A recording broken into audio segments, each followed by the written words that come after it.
Our ambition is for a productive and sustainable UK agri-food supply chain. Food security for UK consumers is vital. It ensures the nation is fed and maintains political and social stability. Yet major disruptive shocks threaten our food security in the UK and globally.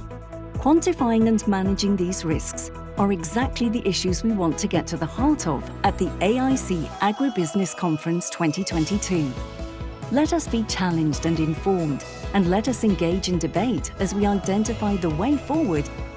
AIC is the voice of the agri-supply sector. We defend and advocate for our industry by speaking directly with MPs and business leaders. And our position on 10 trade committees at the heart of government ensures your concerns are heard and acted upon. Through our assurance schemes, training programs and our members' qualified advisors, the supply chain is provided with the reassurance needed to demonstrate compliance and the delivery of consistently high standards. And we are leading the conversation on our industry's future with our roadmap for a sustainable food chain. Together, we can build a resilient future that feeds and nourishes our growing population, protects our environment, and supports a sustainable agri-food supply chain. Networking, informing, influencing.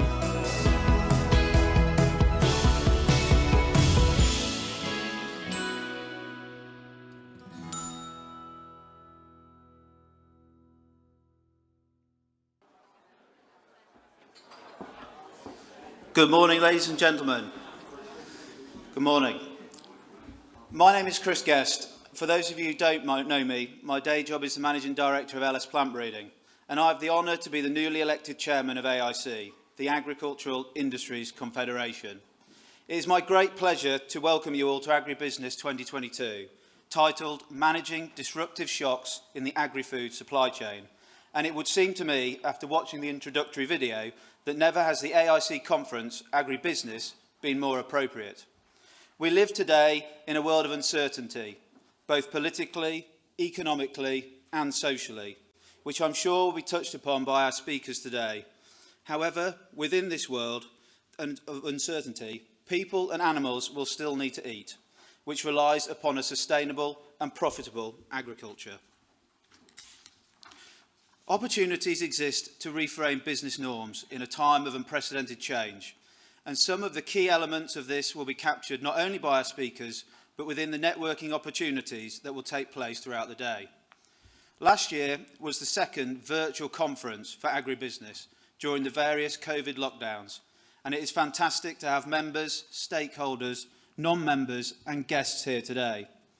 I'm sure you will make the most of the opportunities to ask questions and to meet fellow colleagues to discuss some of the priority issues of the day and maybe even come up with some solutions. One of my key priorities during my tenure as chairman is the encouragement of new entrants into our sector. And within our delegates today, there are a number of students who have joined us as our guests. They are representatives of Reading University, Harper Adams University, Nottingham University and Lincoln University. Welcome to you all. You will be part of our future, so it is great to see you here. Also, there are a number of delegates as part of our Next Generation initiative. This recognises the importance of succession planning within our industry.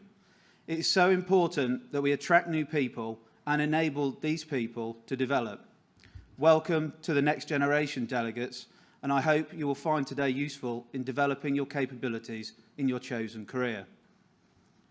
Last year's conference reflected on the post-COVID-19 environment and the potential for a green recovery. These areas are still at forefront of mind, but world events have changed over the last year. In my mind, the need to have AIC has never been more important to ensure that the key messages are being heard by government and acted upon. I urge all of you, both members and stakeholders, to collaborate during these turbulent times. AIC punches well above its weight, and with the political and technical skills the organisation has developed over many years, both the industry and political agenda can hopefully be married up now and into the future. Before I hand over to our conference chairman, I have a few other matters to cover. Firstly, can I say a big thank you to our sponsors and partners whose input is a vital part of creating a successful event of this scale. A number of videos that have already been played during the introduction will also be featured on the Agribusiness website and on our social media platforms.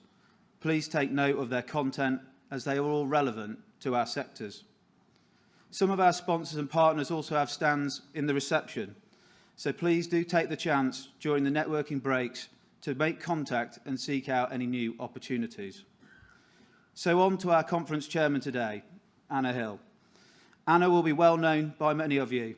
She joined the BBC full-time in 1986 before moving to BBC Radio 4 in 1992 as a continuity announcer, reading shipping forecasts, running the Radio 4 schedule and presenting the news.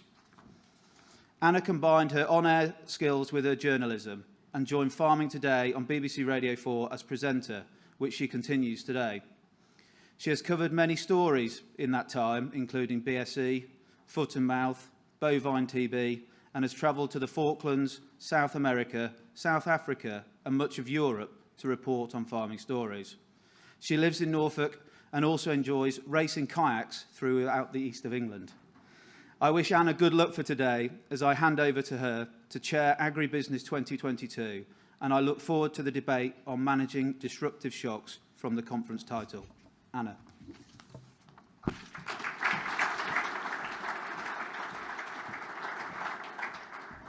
Thank you very much indeed, Chris. It's lovely to be here. Thank you for inviting me.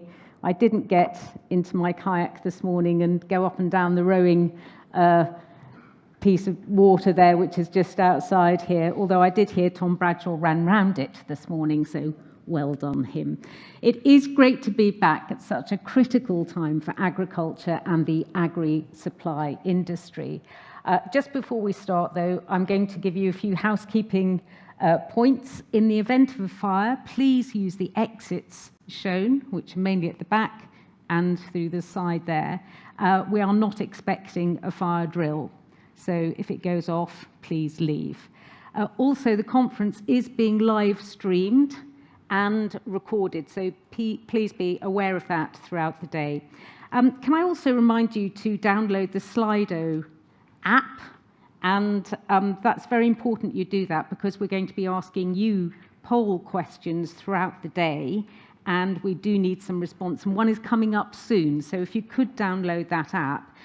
What you have to do is search for the hashtag Agribiz, that's with a Z, 2022, and you'll be able to vote in the Slido poll.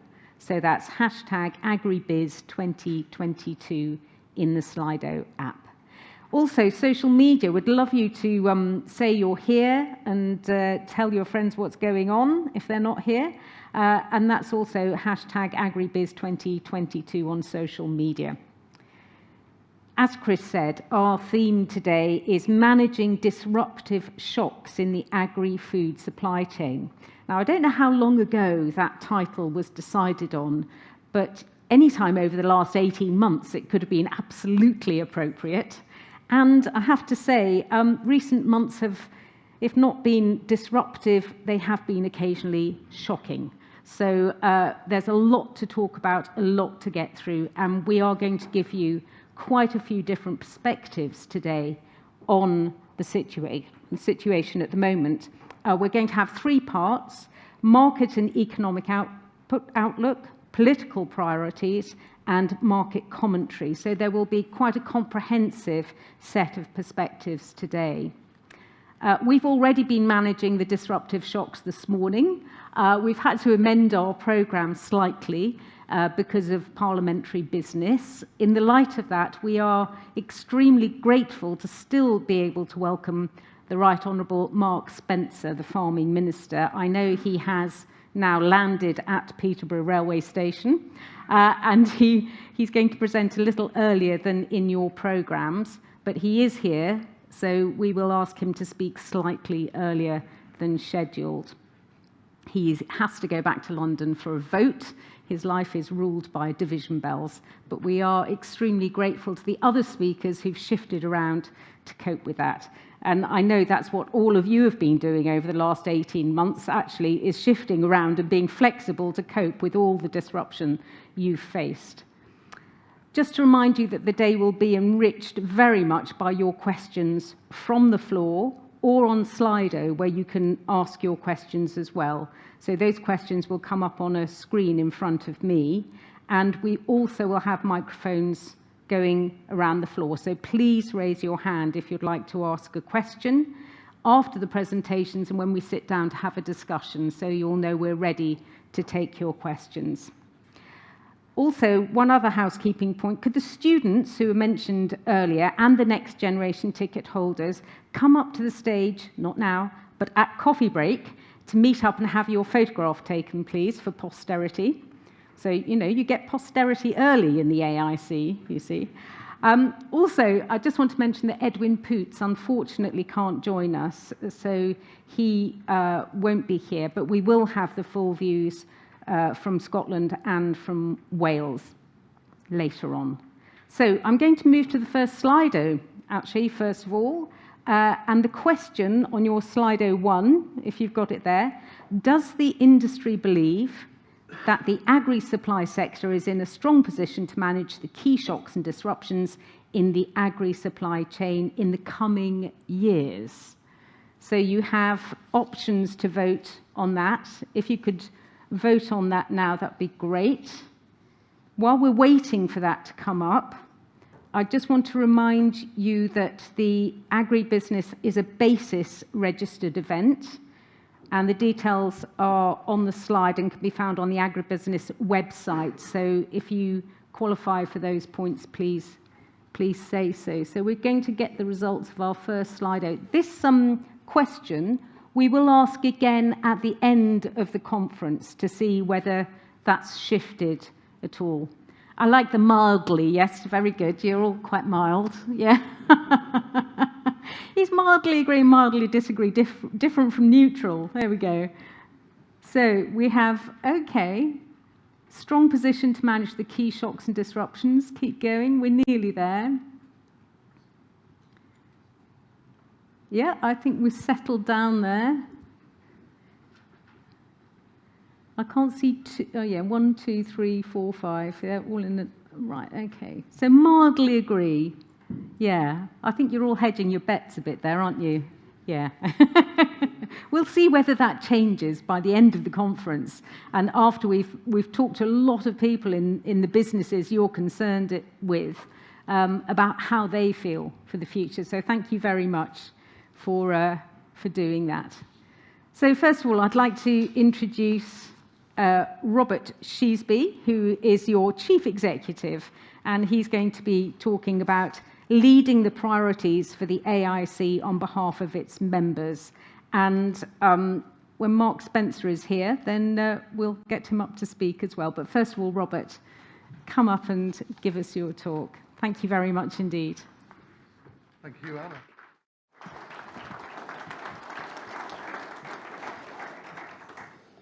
Right, good morning, everybody. Welcome to Agribusiness 2022. I'm just going to start my stopwatch so we can try and keep to time. And I've still got one eye half looking for a minister coming through the back door as well, so we'll go as we are. It's fantastic to be back in person, able to meet and talk after 2 years of COVID pandemic interruption. And the virtual format we enjoyed over the last couple of years was something we all had to embrace. And credit to technology and everyone's adaptability, it was a good way to enable key issues to be aired. Just a great shame that AIC was not able to thank Victoria Prentice, our last farming minister, in person for addressing members as the UK trade policy and English agricultural policy have developed during the last 2 years. I also welcome those today that are watching from your home or office, streaming through. Today, whether you're in the room or at home, we need your engagement. Get your questions ready so our speakers are able to clarify what they have said and the insight they can provide that helps us all plan for the future. I'm delighted that we also have a number of delegates who have taken advantage of the next generation ticket as well. Representatives from universities and colleges welcome to you too. Pay attention, because the policy decisions being made now will impact your career in more ways than you might realise. If you have a question, don't hesitate to put it onto Slido, or even raise your hand if you're in the room. Thank you to Chris Guest, who was elected chair of the AIC board just last month, for his warm welcome.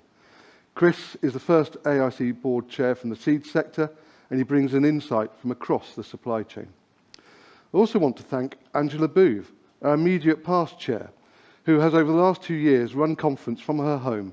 I'm delighted Angela is here today and can sit back and enjoy the conference in a different way.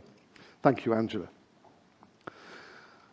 And whilst I'm moving through thanks, I must thank sector chairs who, during the pandemic, have represented their sector and guided the work of the AIC through some pretty challenging times. With the stepping down of Mark Worrell, Nick Major, Chris Clayton and Sam Bell, we welcome in new sector chairs, Joe Gatcliffe, Jonathan Lane, Richard Hopkins, Max Winkler and Tom Nickerson. We look forward to working with you over the coming years and making sure the industry continues to go from strength to strength. Lastly, in my thanks, is to the entire AIC staff team. Without their commitment to the work on behalf of members, we could not represent you in the way that we do. Thank you. Today's conference, Managing Disruptive Shocks in the Agri-Supply Chain, could not be more apt given this last year. Today's speakers will bring this to life. The challenge is clear, the needed responses less so. It will be interesting to hear how the speakers feel we can mitigate the shocks. I know from speaking with members over the last year, everyone has been stretched and challenged right across the supply chain. Going back a little bit further, autumn 2019, when we were last together at an AIC conference, seems like half a lifetime ago. Back then, we were in the run-up to a December general election. Since then, we've gone through a pandemic, a war in Europe, an energy crisis, a labour shortage, supply chain routes blocked and stretched and stressed, left the European Union, and as a nation negotiated new trade agreements. It's astounding what this country has gone through and what the world is going through. It's worth noting that the war in Ukraine has enabled the AIC to play a significant role in providing reliable information to government, and based on member feedback, as well as to facilitate trade association briefings to ensure clear and consistent information about agri-supply sectors in rapidly changing circumstances. It's worth taking a moment to remind our speakers that each of these shocks I've listed in the past would have been seen as a significant event. Yet the speed with which these have arrived and the way in which the agri-supply chain has flexed is a testament to the hard work of many in this room and, of course, outside. In spite of the shocks, AIC continues to work under its 3 guiding pillars of productivity, competitiveness and the environment. The work we undertake on behalf of members will almost always come under one of these 3, which together deliver economic and environmental sustainability. The AIC Sustainability Roadmap, launched 2 years ago, remains an important piece of work as we seek to align with stakeholders and match this with the ambitions of government. Clearly, as new policies are being proposed and new technologies developed, the AIC Sustainability Roadmap will need to evolve too. I'm pleased that since last year, AIC has developed a sustainability liaison group which brings together interested businesses from across the membership to look at policy development in this key area. A major part of work over the last year has been the development of self-assessment criteria by which all members will be able to assess in the near future how their business is progressing towards the statutory target of net zero. However, there remains the challenge of consistency of metrics for a net carbon zero economy, both within the UK and at a global scale. Common metrics should be the ambition of our government to agree on the global stage, as without them, we run the risk of poor policy and reputational damage to committed supply chains. Turning back to the UK, over a year ago, the AIC established specific Welsh representation in the form of AIC Cymru. Over the summer, AIC Cymru has met on 2 occasions to establish itself and look at policy response to the Welsh Government proposals for a new land use and environmental policy. I'm delighted that the group is chaired by Gareth Davis of Winstay, who's in the audience today, and supported by Policy Manager Michael Munsey, is making great progress at engaging with stakeholders and building relations with Welsh Government as we make sure your business voice is heard in Cardiff as well as other places across the UK. ARC Scotland continues to engage across all parts of the agricultural sector, and we've been able to hold 2 very well turned out meetings over the past year. Our work allows us to maintain engagement with the Scottish Government, including Cabinet members, and enabled visits to Scottish member businesses to ensure there's a good understanding of what's happening in the agri-supply chain. We're working closely following Scotland's Agriculture Bill and Sustainable Farming initiatives. Our Policy Manager, Ian Muirhead, continues to ensure that ARC Scotland links with farming unions remain stronger than ever.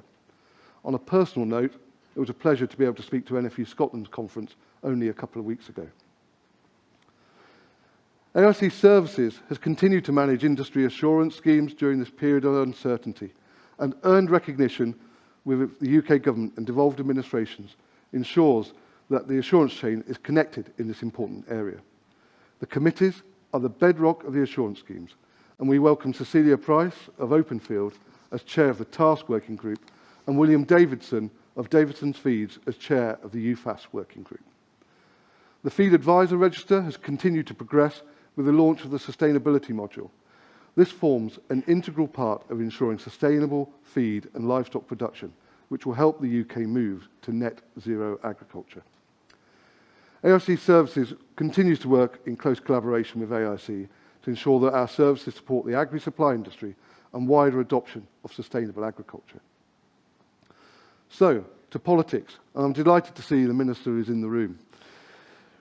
The last 3 years, we've had 3 Prime Ministers, 5 Chancellors, 4 DEFRA Secretaries of State, a Scottish election, a Welsh election, continued political uncertainty in Northern Ireland, and the challenges of the settling in of the Northern Ireland Protocol. That's just to name a bit of what's happened.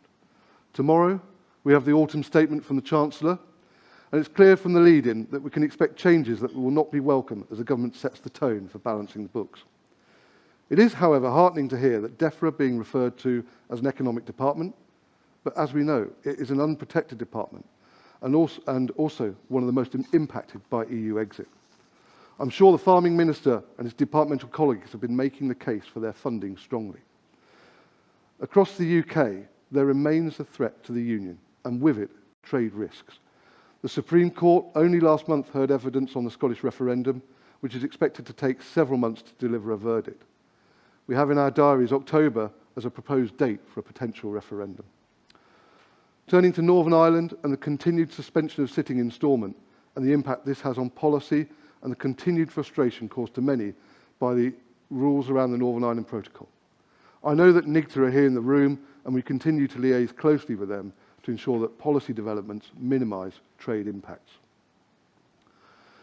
We've suggested to Government the introduction of an economy-wide business task force that could look at proposed legislative and regulatory changes within the UK and make an assessment of the impact they would have on business. This need not be limited to agriculture, but it is likely that agriculture and plant, feed and food products would be amongst the most affected by the potential changes. I hope we can take a pragmatic approach on all of these matters. I'm delighted that we have Farming Minister Mark Spencer here today and grateful that he's been able to find time in his schedule to come and speak to the agri-supply chain. After all, without the agri-supply chain, UK farming would not be able to operate. However, it is important that when decisions are taken by ministers, they fully understand the ramifications of those decisions on the ability of the UK to feed itself. Without the agri-supply industry, farmers do not have the inputs or business opportunities to produce the food this nation needs. This has been made very clear through the last year.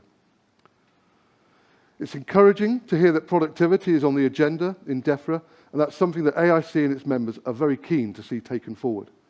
Our members through the network of advisors are providing advice on day with thousands of conversations on farm. And our value at the farm gate is conservatively 8 billion. In light of the way trade prices have gone in the last year, that's probably a very conservative estimate. If we are to see a thriving and resilient rural economy able to deliver on the many objectives laid out, then exceptional advice and technological development and adaptation will be critical. and AIC members will be at the heart of this transformation. However, we do need certainty. Take the energy announcement by government in September.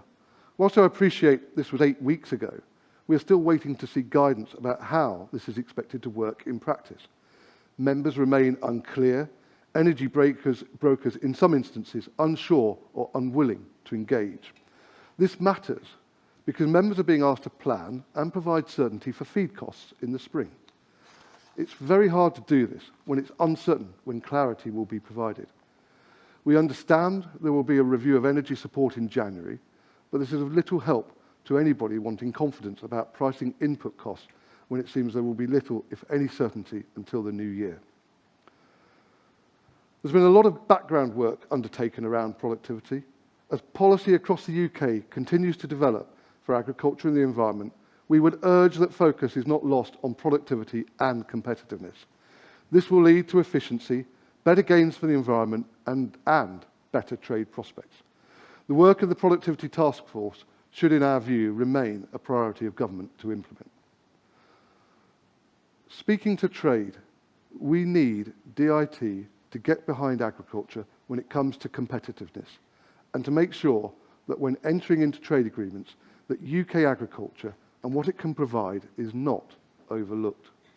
If we are given a competitive disadvantage from trade deals, that must be recognised as a poor outcome and not what we should expect as an industry from our government. We should expect our negotiators, led by their political leaders, to find the opportunities that will assist growth in competitiveness. The statement that some of you will be aware of by the former Secretary of State Eustace on Monday is clearly one of serious concern. Now is the time for improved engagement from our own negotiators when it comes to trade. I've said it before, but I think it bears repeating. Each time the AIC is contacted by an overseas government or trade body, we listen to their questions and, of course, answer them honestly. We also let our own government know who has been in touch. It astounds me that beyond them thanking us for informing them, we get very little further engagement. We do not expect government to know all about business. That is what we and you as member businesses know about. But we should expect better engagement from those representing us on the global stage. With the Farming Minister here today, we look forward to his assessment of what that future holds. The Agri-Supply Coalition, established in 2017, has over the last 5 years provided a place where workshops and presentations have been given on policy issues to address EU exit, and more recently to manage COVID and Ukraine information flows between government and industry. I'm pleased to say the work scheduled by this 10-member coalition for 2023 envisages, I hope optimistically and pragmatically, a more balanced, stable period. But we recognise there are challenges now, and we must not ignore the issues around divergence and regulatory development that will flow. Looking to the coming year, the need for AIC to represent your voice to governments across the UK is stronger than ever. There remains the implementation of both agriculture and environmental policies across all 4 parts of the UK, the monitoring of divergence from European legislation, the ambition of a sunset on all EU regulations, with the risk that poses to trade if it's not carried out methodically and carefully. The impact of the forecast recession on the economy, the confidence of farmers to grow crops to maximise yield, is something for which we have a global responsibility to create market confidence, and I believe we should expect our government to support this. The need for a land use strategy remains within our grasp to pull together the potential of UK agriculture and to act as a lens through which investment decisions could be taken with confidence. These big strategic vision pieces must extend beyond mere years and have ambition into the future, and they are the stuff of true leadership. This can be best articulated by the desire to see UK agriculture as a huge opportunity, an economic opportunity as well as a sustainable opportunity, an opportunity to ensure that Treasury transfers facilitate true public good in the widest possible sense.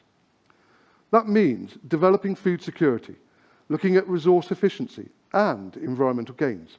In essence, taking the 3 AIC pillars of facilitating productivity gains, improved competitiveness and environmental gains. But how does that manifest itself? A land use policy which covers the integrated way in which the agri-supply industry can support UK agriculture, include improvements to deep water port infrastructure, port access by rail, a clear land use policy that allows business to invest in UK activity with long-term confidence. The list could easily go on. In closing, our new sector chairs are in the process of writing to member businesses to allow every member of the AIC the opportunity to feed in their thoughts on the work that sectors are undertaking. Please do take the time to let us know what matters to your business. There is much to do as the AIC reaches its 20th anniversary in 2023. Your AIC board, committee members and the executive team, the staff of the AIC, are all focused on the work in front of us. We've seen that we can achieve so much more when we work together, working hand in hand with members to illustrate the challenges to government and the obstacles that we have and will continue to collaborate with you to find ways around, over and through the challenges that lie ahead. The adage, if you want to go fast, go alone. If you want to go far, go together, is more relevant now than ever. We look forward to working with you in taking the agri-supply sector forward. There is a bright future, and we are ready.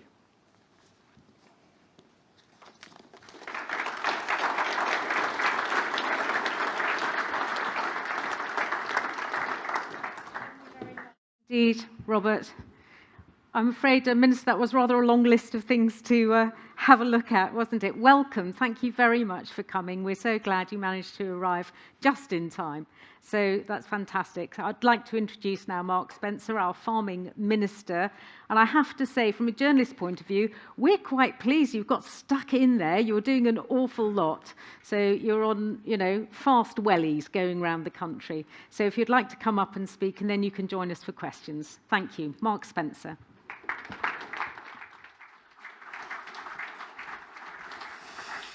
Well, thank you very much for the kind invitation to come here today. I think it's a great opportunity for me, and I think I'm following the footsteps of several other ministers that have stood here and done similar speeches. I know my predecessor, Victoria Prentice, spoke to you last year, although I think probably via video link because of COVID. But what a fantastic opportunity to come and say a few words. And can I welcome all of your new sector chairs and wish them well in the role. And I'll start off by thanking Robert and everyone at AIC for the positive and collaborative support that you provided to me and all of my predecessors in the past. We've been through some pretty testing times, and I know the current climate continues to bring challenge and uncertainty, and during such times we all need a critical friend, and I think AIC has been that critical friend, and I'm sure you'll continue to fulfil that role as we move forward.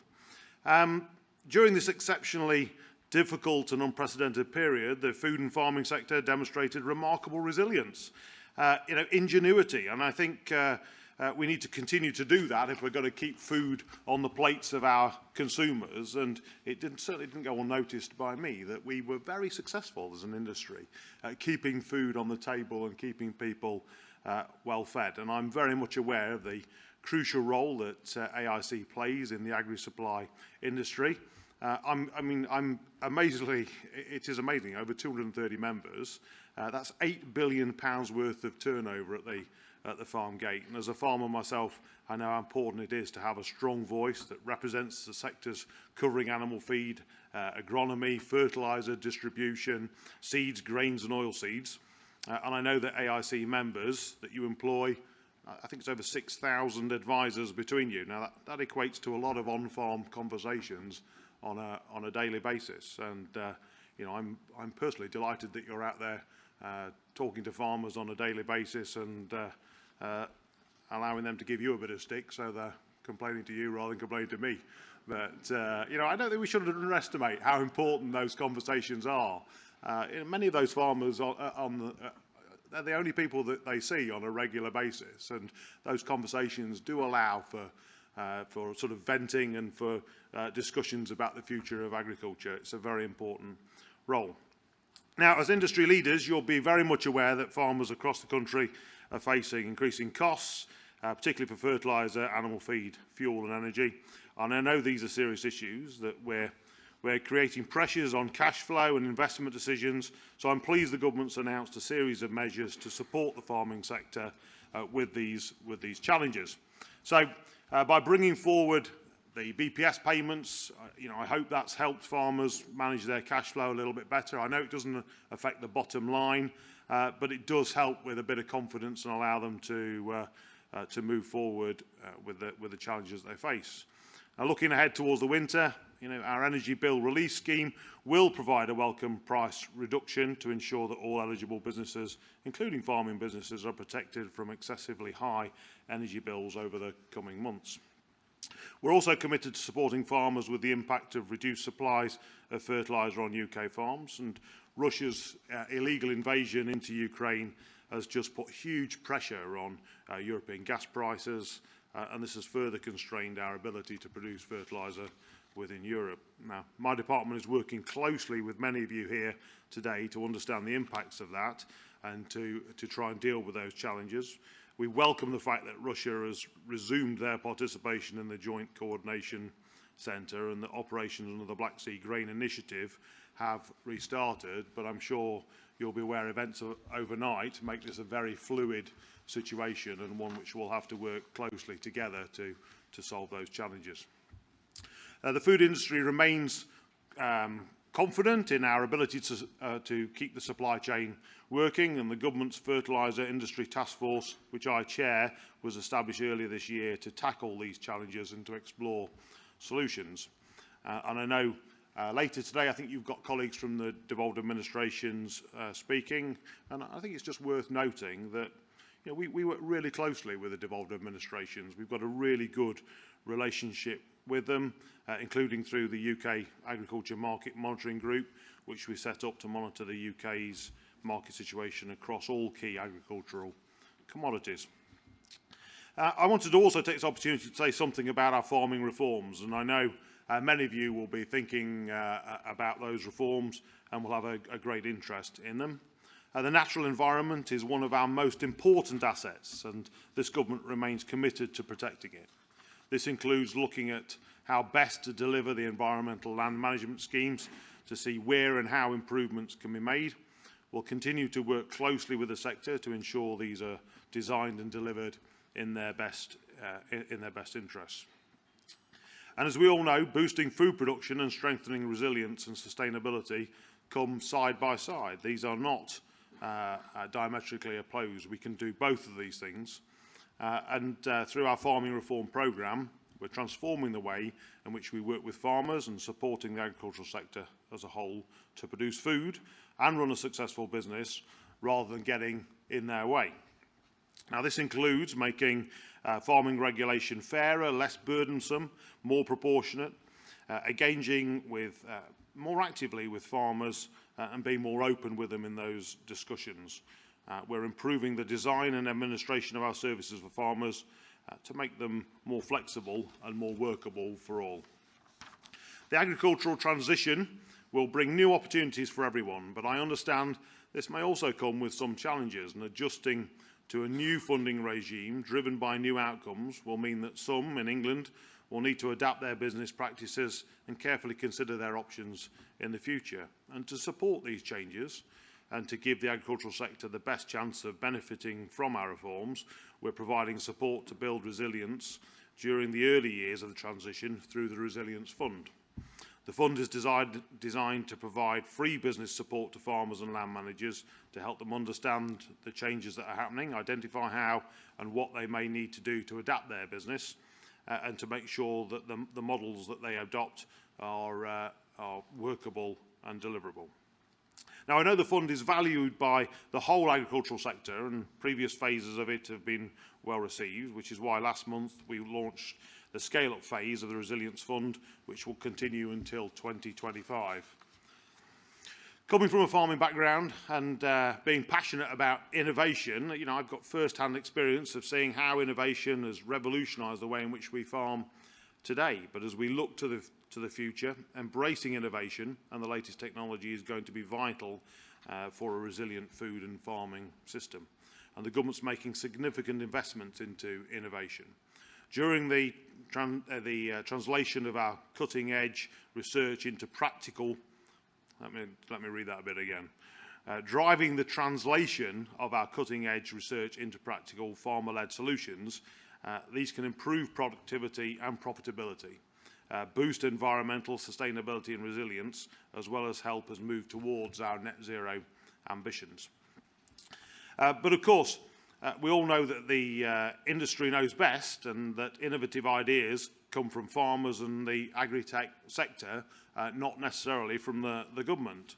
And a centre pillar of our innovation work is the Farming Innovation Programme for England. That's £270 million worth of programme, which encourages groups of farmers, growers and businesses, researchers to get involved, to collaborate together and to drive forward research and development. Now, the programme's focused on innovation. Pre-farm gate, it encourages the sector to drive its own solutions to the challenges we face, and will help and support on that journey. This will maximise the impact of the investment in innovation and will improve, crucially, the take-up on farms. So since last October, we've already committed £70 million to research and development led by farmers and growers and agri-food businesses. And in January, we'll launch a new £12.5 million automation of robotics competition. So this reflects the increasing importance of automation in the sector and long-term solutions needed to address labour shortages. Some really innovative projects are coming out of the programme across all areas, from feed, fertiliser, crop health management, soft fruit harvesting, livestock and welfare. And we're supporting projects on new seed treatments for trees and crops, new ways to tackle pests such as blackleg in potatoes, improved monitoring systems for livestock and poultry. And one recently funded project brings together big players within the UK potato supply chain to develop a low-carbon solution for growing, storing and transporting potatoes, but without compromising quality. Whilst another uses advanced aeroponic technology to increase the growth rate and annual yields of fresh produce. So there are many exciting innovations in the pipeline, and I'd encourage you to consider getting involved in those projects. However, we also know that knowledge transfer and learning about what works is key for widespread adoption and large-scale change on farms, and this is something we're keen to support through the programme. We're looking at how a sort of what works centre could help with us to transfer this knowledge. And since launching the Farming Innovation Fund in November last year, we've also committed to £98 million worth of funding for farmers and growers to invest in farm equipment, as well as technology and infrastructure to improve productivity, growth and resilience. This includes a dedicated £10 million water management grant, which helps farmers and growers build reservoirs, invest in our best practice irrigation equipment in order to enhance resilience during dry summer periods, as we've seen this summer. Now, as you know, trade in agri-food is subject to many market access barriers and complex import requirements, which present complexity and cost to exporters and constrain our export growth. DEFRA is expanding its agri-food counsellor network from 2 to 10, providing specialists in key markets across the world to broaden market access, reduce barriers and simplify the export process. And I'm very much aware of the crucial role that the AIC plays in the agri-supply industry. I was impressed to see that you have so many members working in that area, supporting us and delivering on the ground floor. So I think huge challenges facing the sector, but working together, I'm sure we'll find a bright future, and I look forward to our discussions ongoing. Thank you very much.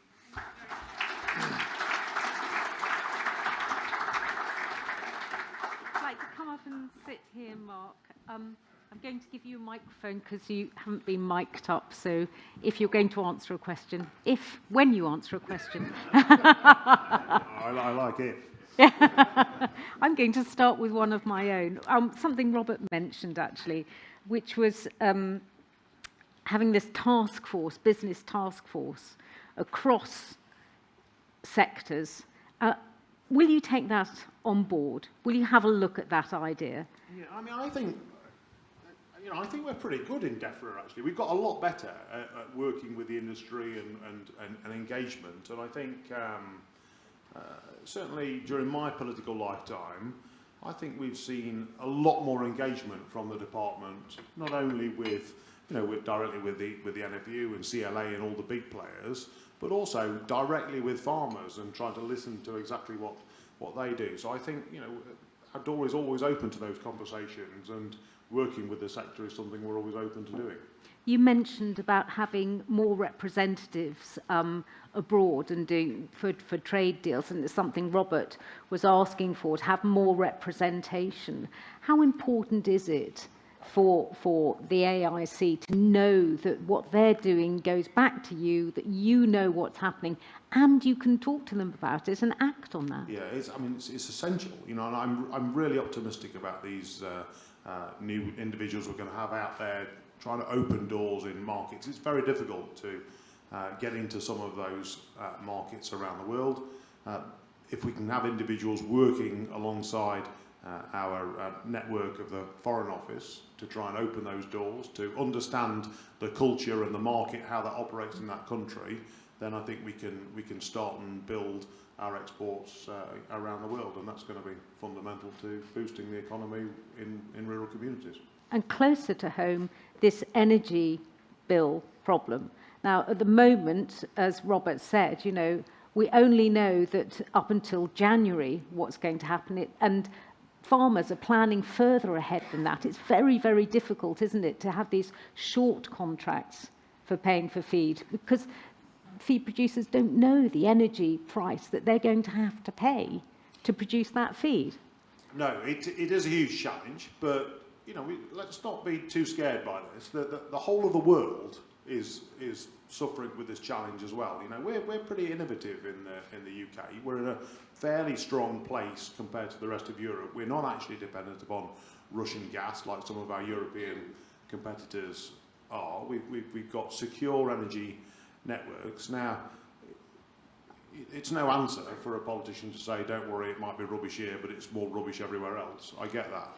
But have we heard that before somewhere? Yeah. Right. But I think, I'm pretty optimistic about the future. We can find a way through this, and we can actually find advantage within these challenges that we're facing as a globe. And I think in the UK we can find a way through that, and we can outperform our competitors. Now, I don't mean to have a pincer movement, but Robert would like to ask a question as well. Well, I think, Minister, it's about how we work in that partnership piece. And the piece around trade, it's not about DEFRA. I think the engagement with DEFRA has been really strong on that, and it's improved. There's absolutely no doubt about that. It's improved. Our concern lies with other departments around government, where we're just really concerned. As I set out in my speech, we've got phone calls coming in from around the world to AIC about opportunities. So they're looking at what they're entering into negotiation with HM government, and we're feeding that in. But what really concerns me, that mid-negotiation, there is little, if any, engagement from other parts of government, which would like you to take that away and think about how can we encourage that constructive engagement. I know business around the world works in partnership with government when it enters trade negotiations, and we don't seem to be doing that in this country, or that, perhaps I should say it's not my experience. Yeah, I mean, it's very difficult. Obviously, we are bound as politicians by collective responsibility. So, I'm not going to sit here and criticise my colleagues in other departments, but that doesn't mean to say that within DEFRA we're not very robust in those discussions behind closed doors, and we encourage other departments within government to just think about our sector and think about the impact that their discussions are having. Now, or maybe they might not understand the sector as well as you do. But so it really helps actually if I've got AIC and NFU and CLA and tenant farmers all feeding into that process. It gives me ammunition to be able to go to other departments and say, look at what these guys are saying. Look at their concerns. So it's not just me complaining about that. So whilst it always doesn't present as being helpful, it is actually quite helpful to have that ammunition to use. So, I would encourage you to keep feeding in your concerns and your ambitions, because it gives me ammunition to go and make the fight. And we want you to have that ambition, Minister. That's what we want. We want to give you those bullets that you can go and talk to other departments and actually encourage them to reach out from perhaps their more usual sources that they turn to, but to look more widely, given the scope and opportunity that these new trade deals present for the UK. Yeah, and let's be clear, they're massive opportunities. You know, I'm hugely optimistic about our ability to produce food and products in the UK, and I think we've got a great story to tell. I think there's a lot to be gained by some of these trade deals, and I'm pretty optimistic about the future. So just to remind you, you can ask questions on Slido as well. So if you'd like to put your questions in through there, or you can raise your hand and we will send a microphone to you if you have questions for the Minister. So if there are any, please pop your hand up so I can see. One thing that Robert mentioned, which I thought was very interesting, was about this net zero, the self-assessment criteria for net zero. There needs to be a common metric, really. I mean, it's, I don't know, it's a bit of a shark pit out there, isn't it? I mean, you know, there are so many different ways of assessing whether you're sustainably farming, and I'm sure as a farmer yourself you understand this. Who do I go with? How do I measure it? Who has my data? What does it mean? How do I assess it? And also with ELMS not being as maybe transparent or fully fledged as some farmers would like, it's actually very difficult to assess how that works. But the net zero has to go back all the way through the food chain. So back to the feed producers, back to the distribution, all the way through. So how are you going to sort this out? Yeah, so there's a huge amount of work taking place in the department to understand how carbon credits is going to work and how we're going to make sure the measurements are the same across the whole of Europe to match up, because I think to be a European-wide. We've got to have a level playing field across the whole of how we measure this, frankly, because there's no point if China are measuring it in a different way to which the UK measure it and a different way to which the US measure it. We've got to make sure we're playing on the same playing field. So there's a lot of work ongoing within the department to make sure that we've got those building blocks right. You know, the ELM scheme, which I think we're going to see the results of that review very soon. I was be as bold as to say before Christmas we'll see a lot more meat on the bone of those ambitions. But you know, I'm quite clear that it isn't government that's going to deliver net zero.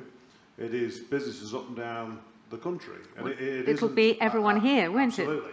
It isn't government that's going to be planting trees and improving our environment. It's the land managers and farmers up and down the country. Now, so well, maybe Robert can explain to you how he thinks his members are going to do that, because well, clarity helps, Minister. So our network of advisors across our member businesses are, as you touched on in your speech, having thousands of conversations a week.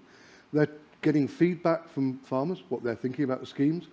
They're also, if there's a consistent, clear message, they're able to have a clear message that they can give and understand, right, the ambition is, or the objectives are, 1, 2, 3, whether that's in England, I appreciate your domain, but right across the UK, those conversations can be had, which can deliver the wider benefits that I think are the ambitions of government. But it's about partnering and using the skill set that exists there, listening to the feedback that we can provide firsthand. Of course, there are other stakeholders in the room and you'll want to have the NFU's view, but there's ways we can collate information pretty quickly to make sure you can make informed decisions that deliver probably the best outcome. And look, we know there's pressure through Treasury, so the one thing that's got to be really clear over the coming years is the nation is benefiting from the spend the taxpayer is making on investing in agriculture. And we think we've got some methods around environmental gain, around productivity gains, around competitiveness that could be achieved. But it is about working together and listening to that feedback. Yeah, which I accept. But what we can't do is design a scheme which basically rewards those people who have done nothing and penalises those who have worked very hard at making sure their farming practices are already environmentally sound or improving. So we're trying to make sure that those schemes are easy to understand, they're easy to access, they're not over-regulated, but everybody understands what we're trying to deliver and the ambitions that we all share. Our Slido's working. We've got some questions here in front of us.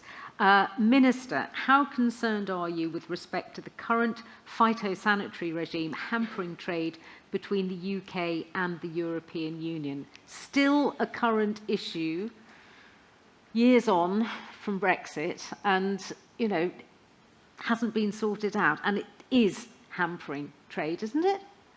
Well, if we get African swine fever, that'll hamper the trade quite a lot, won't it? So, you know, Don't wish anything. No, quite. You know, so we've got to strike that balance between making sure that the trade flows very easily, but also making sure our borders are safe and protected. And you know, I think we're just about getting that balance right. Really? Well, you know, I'm very worried about.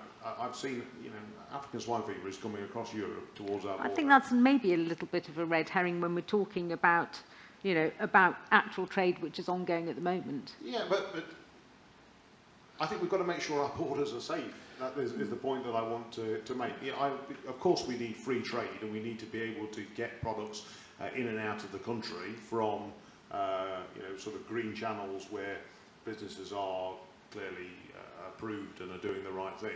But at the same token, we've got to make sure that our borders are secure at the same time. So it is about striking that balance.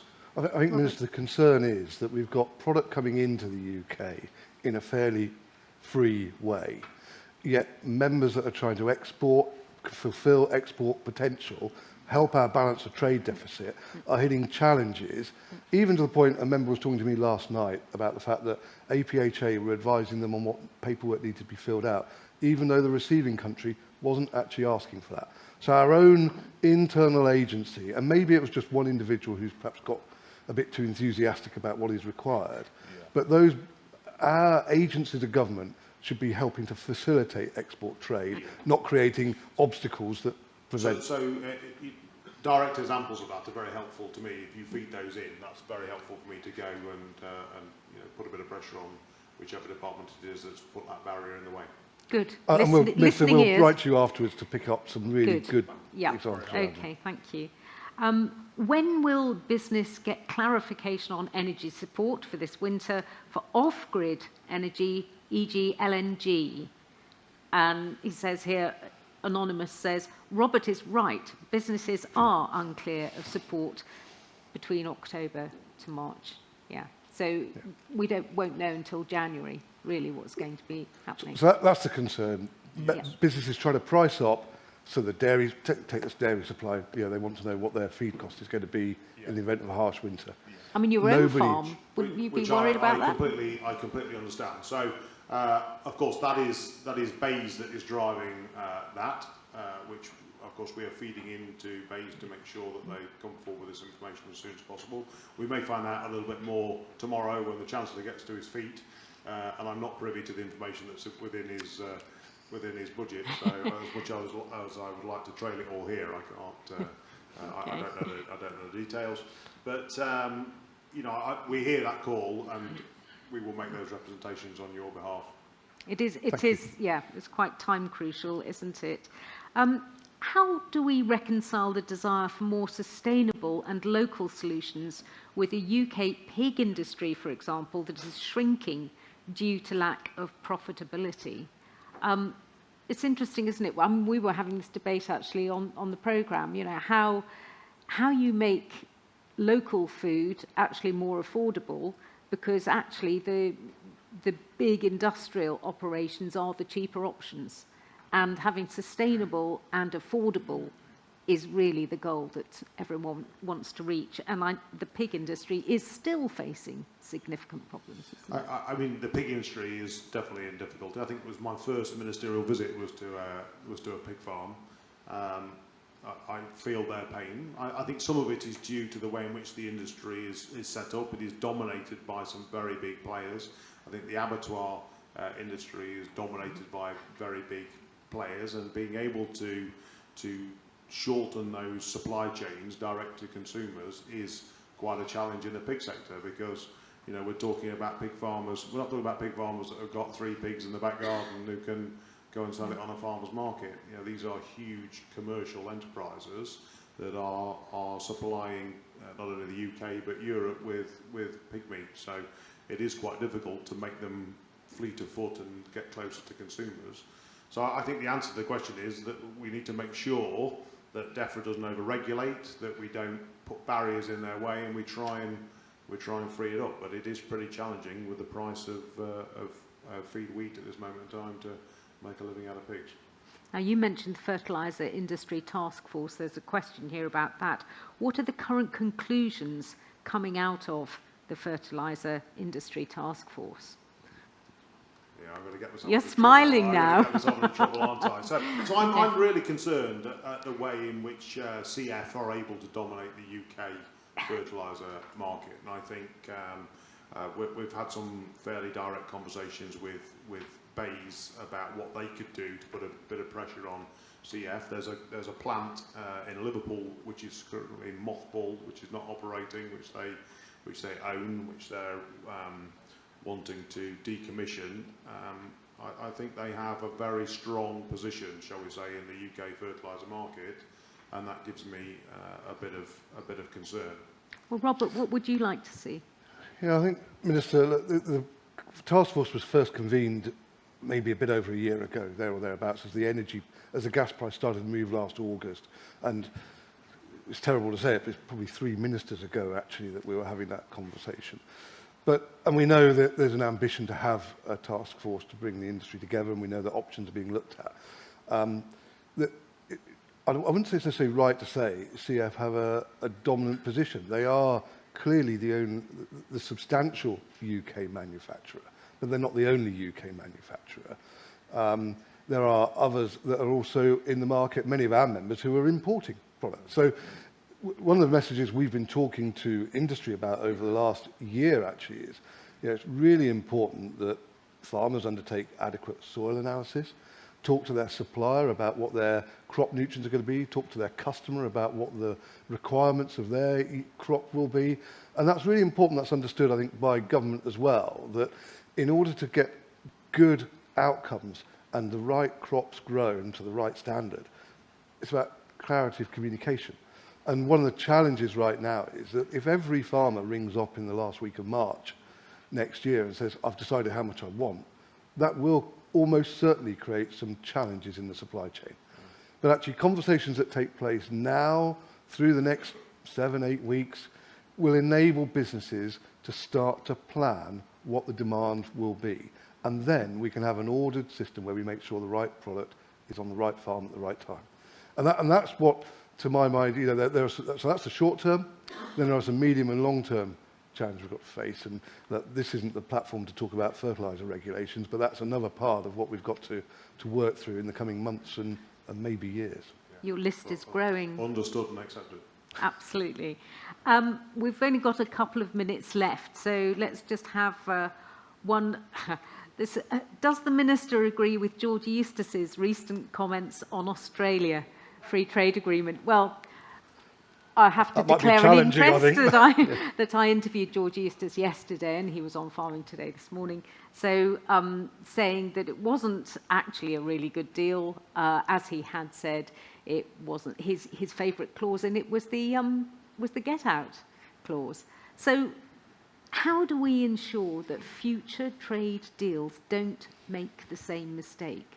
George Eustace was saying don't set a deadline, because a deadline had been set for the Australia trade deal. What do you think? How do you ensure that actually farmers are not put at a disadvantage by future trade deals? So I mean, I love George. I think he was a brilliant Secretary of State. He did a lot. Certainly in my job, he was in the department for a long time. So I've got huge respect for George. I think at the time, I was the government chief whip at the time, so he was coming to see me quite a lot to try and negotiate with the Department of International Trade as we were pulling that deal together. I mean, I am an eternal optimist. I actually think that it will prove, the Australia trade deal will prove to be very beneficial for the UK.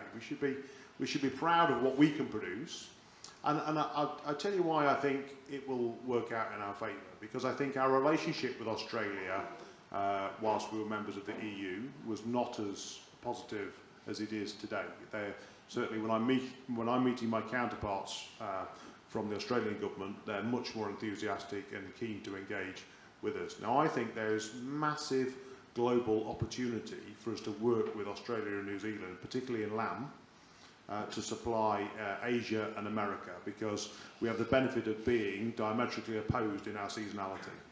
So supplying Asia with lamb meat, working with the Australians and the New Zealanders, we can pull trade deals together where we supply those markets and we work and cooperate with them. And they are much more minded to work with us than they were before we set up that trade deal. So, okay. You know, I understand George's concerns, but I think in the long term it will prove that we are benefiting from them. Do we have any questions from the floor? Any hands going up? Well, I think that's it. Possibly, Anna, one hand here. I think there's a microphone might be winging its way to. If you keep your hand up, they'll be able to see where you are. Thank you very much.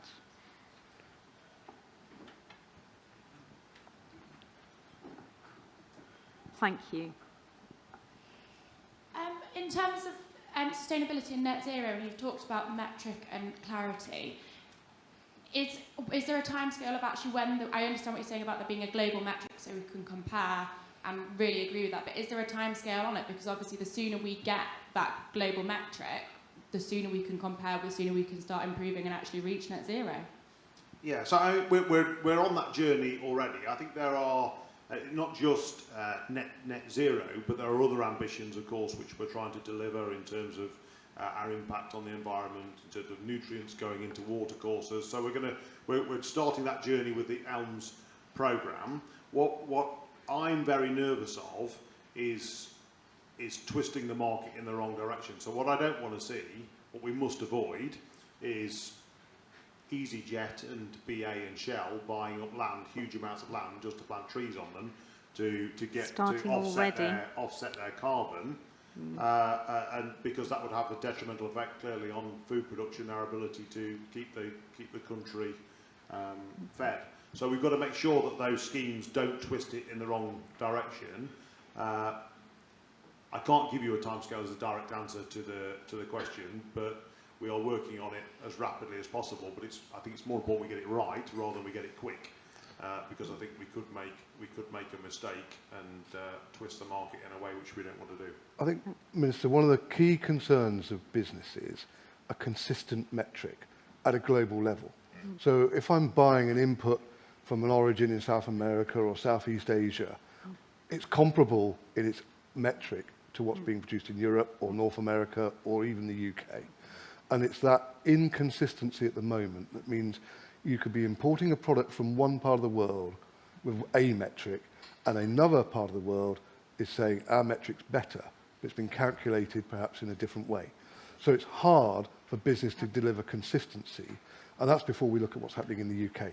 And that's why we need to act nationally and internationally, Minister, on that. Which I agree, which is probably above my pay grade at this moment in time, but clearly the Prime Minister has just come back further up, from the G7, and I think... we'll give you the bullets, Minister. Yeah, you keep sending those bullets. But, you know, I think you're dealing with a government that is on your side, that wants to try and help and support and wants to find a way through this, and I think there are huge opportunities for us as farmers and land managers to help on that journey. And I'm really up for the fight as a Nottinghamshire beef farmer. I think once you start to do those calculations around the carbon footprint, then there's no way that Brazilian beef produced on reclaimed rainforest, shipped around the world with aviation fuel, is going to be better for the planet than my beef produced on Nottinghamshire grass. So, I'm up for the fight, and I think that brings huge opportunities. Well, can I say thank you very much indeed to Mark Spencer, the Minister, and Robert again for taking part. Thank you very much. Thank you. Do take a chair. Thank you. I'm now going to introduce to the stage. We have... Are we on time? Oh, yes, we are on time. We have Tom Bradshaw, Vice President of the NFU, to come up and give his perspective on the priorities for farming. Thank you very much, Tom. Thank you very much, and good morning, everybody. Great to see a packed out room. It feels like, as I've sat through the last two speeches, the list of items I want to talk about has significantly increased.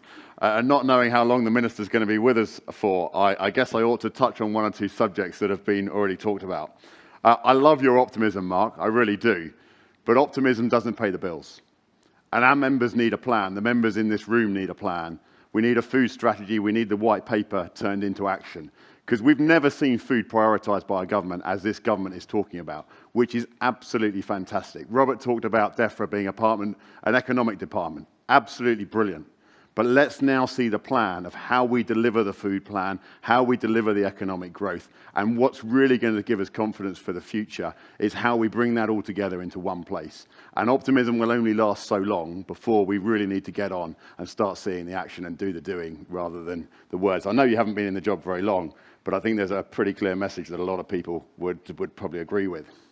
And on the trade deal, look, I don't want to regurgitate a lot of old arguments, but the NFU made a lot of noise about the Australia trade deal, and our concern was always that it was a precedent trade deal, and it would set a precedent for future trade deals. And I will actually defend previous Secretary of State, George Eustice, because we do know how hard he fought within the Cabinet to try and get the views of DEFRA heard. And actually what I would say is I'm not convinced it's right for a Secretary of State to resign every time they don't get their own way, because the job of the Secretary of State or the Minister is to sit around that Cabinet table to make the argument and to see who he can take with him. And actually, if you can't take if you don't get the majority view and you don't win the argument, if you resigned every time, I'm not sure that that is how we really end up with the best policy being created. So we do know that he championed the trade policy, and so what he said recently is actually no surprise. But the Australia trade deal, even in optimistic terms, is worth 0.08% economic growth to the UK economy. Now, if it was 5%, 6%, we'd have probably been saying, you know what, we can't expect agriculture to be protected in a deal which is worth so much to the UK economy. But in something which is so marginal, it was a real sadness that we weren't able to stick to our guns.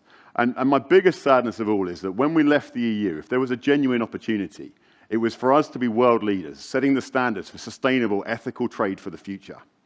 And actually, that would have been an incredible legacy for the previous but one Prime Minister. Instead, we set a deadline of a handshake at the G7. And the moment we set that deadline, we gave all the negotiating power to the other team. And all I would urge is that we really do learn the lessons. And the trade deals aren't there just as flagships. They're there to make this country better. And we have to make sure that we get the best out of those future trade deals that really do set us on a solid footing for the future. And we've talked about net zero in parts of the conversation there. We're going to have some sort of carbon border mechanism, some sort of carbon border adjustment mechanism, because that's the only way we stop offshoring of carbon footprints to other parts of the world. And so I agree about the metric and us needing this global metric, but I think the message or the question there was about we've got to get on with this. And actually, I fundamentally agree with that as well, that what we need to be working on is how we can incentivize the use of carbon calculators via the Sustainable Farming Incentive. I think there's a real opportunity there. Until we're managing it as farm businesses, we're not managing it. And we need to get everybody managing it and agree a suite of calculators that will do the job. They're all going to be developed. It's a huge frustration that they don't give me a common answer. I've used 3 carbon calculators on my farm. They all give me a different answer. But actually, until you're managing it, until you're measuring it, you're really not aware where your weaknesses are.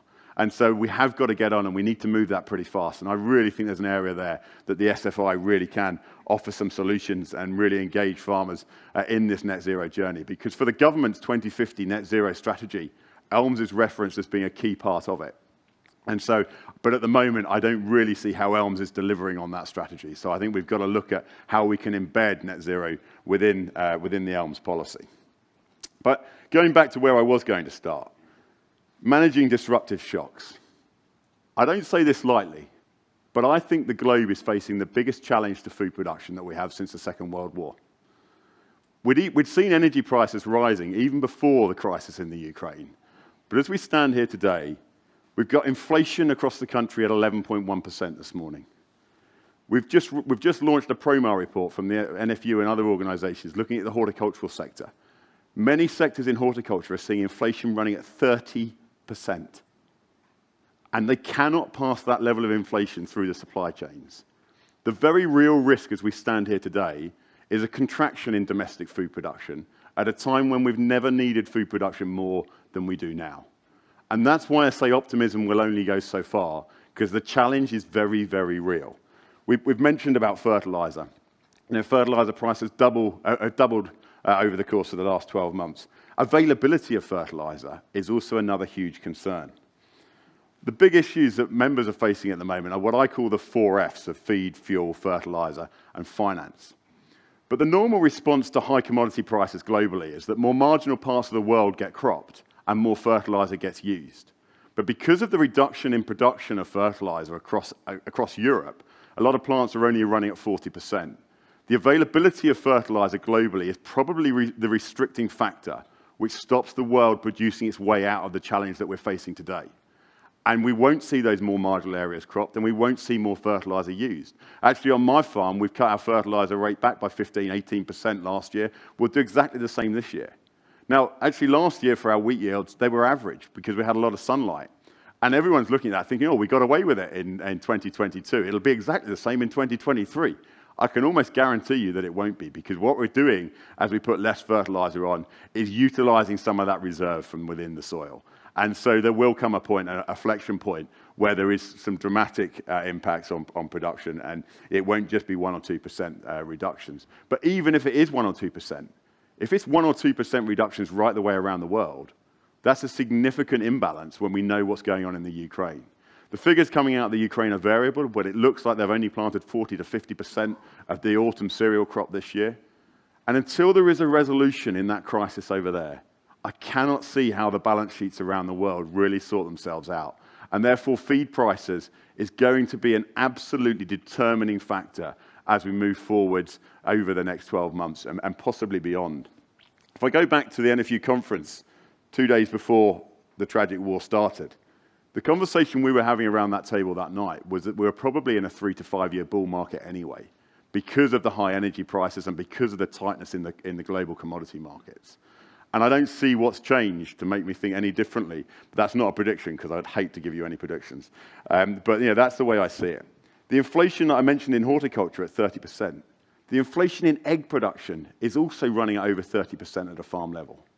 And my critical challenge here, and this is one, Minister, that we need to work on together, is are the price rises that we're seeing at the retail shelf getting back to our members at a farm level? Because we have to have sustainable pricing at the farm level. Because if we're not sustainable as producers, you as suppliers in this room won't have businesses either.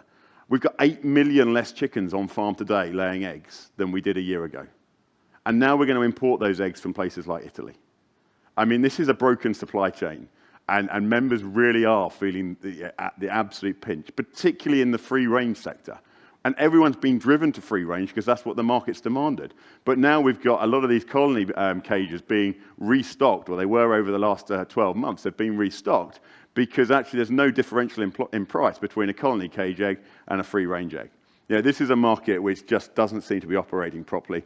And I know members are absolutely on the front line feeling the pinch. We've heard about the pig sector. I mean, we've had 18 months of continual losses now. And yes, I mean, a little bit of that is down to improvements in productivity. But again, it's this fairness in the supply chain piece. And I know there is an investigation that DEFRA have launched into that area, which is very welcome. But you know, the solutions are going to be pretty challenging and pretty difficult to come by. And it's something that we do need those resolutions. But by DEFRA's own figures, input inflation for the last year is at 30.3%. I didn't think I'd ever see double-digit inflation, let alone something at that sort of level as we see it today. And we know that output prices have only gone up by approximately 20%. So there's a big differential there at a time where BPS payments are sliding away. So, you know, there is the sort of, the challenge there on farm is very, very real. In many respects, the weak pound is the only thing that's helping us, because actually it's holding up our values, our ex-farm values. And it really is making the red meat sector, we know red meat sales have dropped pretty dramatically at a retail level, but the values are being held at the moment because of the weak pound. It's helping our export market, and it is maintaining some pretty decent values at a farm level. The milk market has actually responded as the market should. They knew that unless they incentivized feed production during the drought of the summer by a milk price that could justify people feeding concentrate, then they wouldn't have the milk they needed.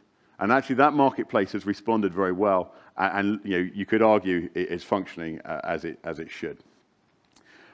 Productivity. I'm going to give DEFRA a real pat on the back here, because they launched the first round of the productivity grant scheme, and we had 17 million pounds allocated to that grant scheme. Back in February at the NFU conference, Secretary of State Eustace stood up and said we've actually increased the pot of money up to 47 million pounds, I think.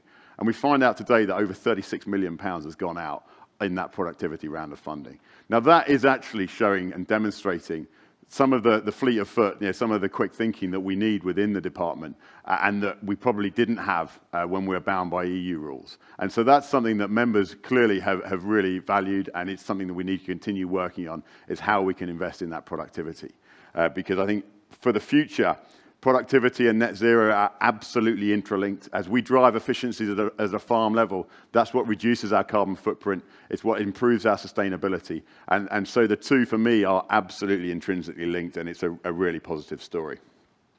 I talked about finance very briefly, or I mentioned finance. It hasn't been too much of a challenge to date, but I'm really nervous as we move forwards. My working capital requirement on my farm is double what it was 2 years ago. Now, as a cereal farmer, I've had a good year, but there are other sectors that we've already talked about where they've got a doubling of working capital requirements, but they are far more marginal businesses. And I think finance and availability of finance is something that is going to be a real challenge moving forward. Now, I meet with all of the banks, and the message from the banks is very clear. We've got money to lend. If you were a bankable business before this, you're still a bankable business today. But it's those businesses that were far more marginal where actually there could be some really difficult conversations that are going to have to be had. And I know that as suppliers, a lot of you are on the front line of that and are seeing what's going on at a farm level. And I think that challenge is one which is going to be, or is, very, very real. I just want to focus on people, and it's great to have the next generation in here, and I know that you've gone as part of the conference to make sure that you've got a wide-ranging audience. People are absolutely fundamental to our industry. And at the moment, we cannot get the people that we need to. Whichever sector of agriculture you're working in, recruitment is incredibly difficult. Whichever sector of the economy you're working in, recruitment is incredibly challenging. When we've got unemployment at the lowest levels for 50 years, we've got to do something to enable economic growth, because at the moment, I really feel that the availability of people is restricting economic growth right the way across the country. Whether that be farming and food production, whether it be hospitality, whether it be the care sector or the NHS, nobody can get the people they need. And that somehow we've got to make sure that ideology doesn't override a practical immigration policy, because at the moment, I would say that the immigration policy isn't fit for the future of food production, but I don't believe it's fit for the economy as we stand today. And we've got to make sure we get those people that underwrite our businesses. Dairy businesses can't find the dairy technicians they need. Abattoirs can't find the people they need. And even if they go through the shortage occupation list, it's £12,000 per butcher to go through that recruitment process. Now, there is a real challenge there. We continue to work very closely with DEFRA on the seasonal worker scheme. That has been an absolute lifeline for horticultural businesses. And with the challenges that the horticultural sector are facing, without the seasonal workers scheme that we've had to date, it would be unthinkable. And I hope we'll be hearing an announcement around the size of the scheme for next year pretty imminently. But for the first time in a long while, we know we do have a scheme, because actually a 3-year scheme was announced on Christmas Eve last year. So it's a great starting point that we know we've got that. But I think investing in our people, for everybody in this room, is something that we can all do better. And we absolutely have to do better. So I stood on the board of the Institute for Agriculture and Horticulture, which is about lifelong learning and continued professional development, because I don't think we have invested in our people as well as we should do. And actually, without the people that work for us or with us, we don't have our businesses. So I think that is something that we do need to really focus on. And I think that as a coordinated effort right the way across the industry, it's something that we can work on together. The circular economy is something that I just want to briefly touch on, because with the challenges that we've got in fertilizer inflation, we've really got to focus on how we improve the utilization of waste materials.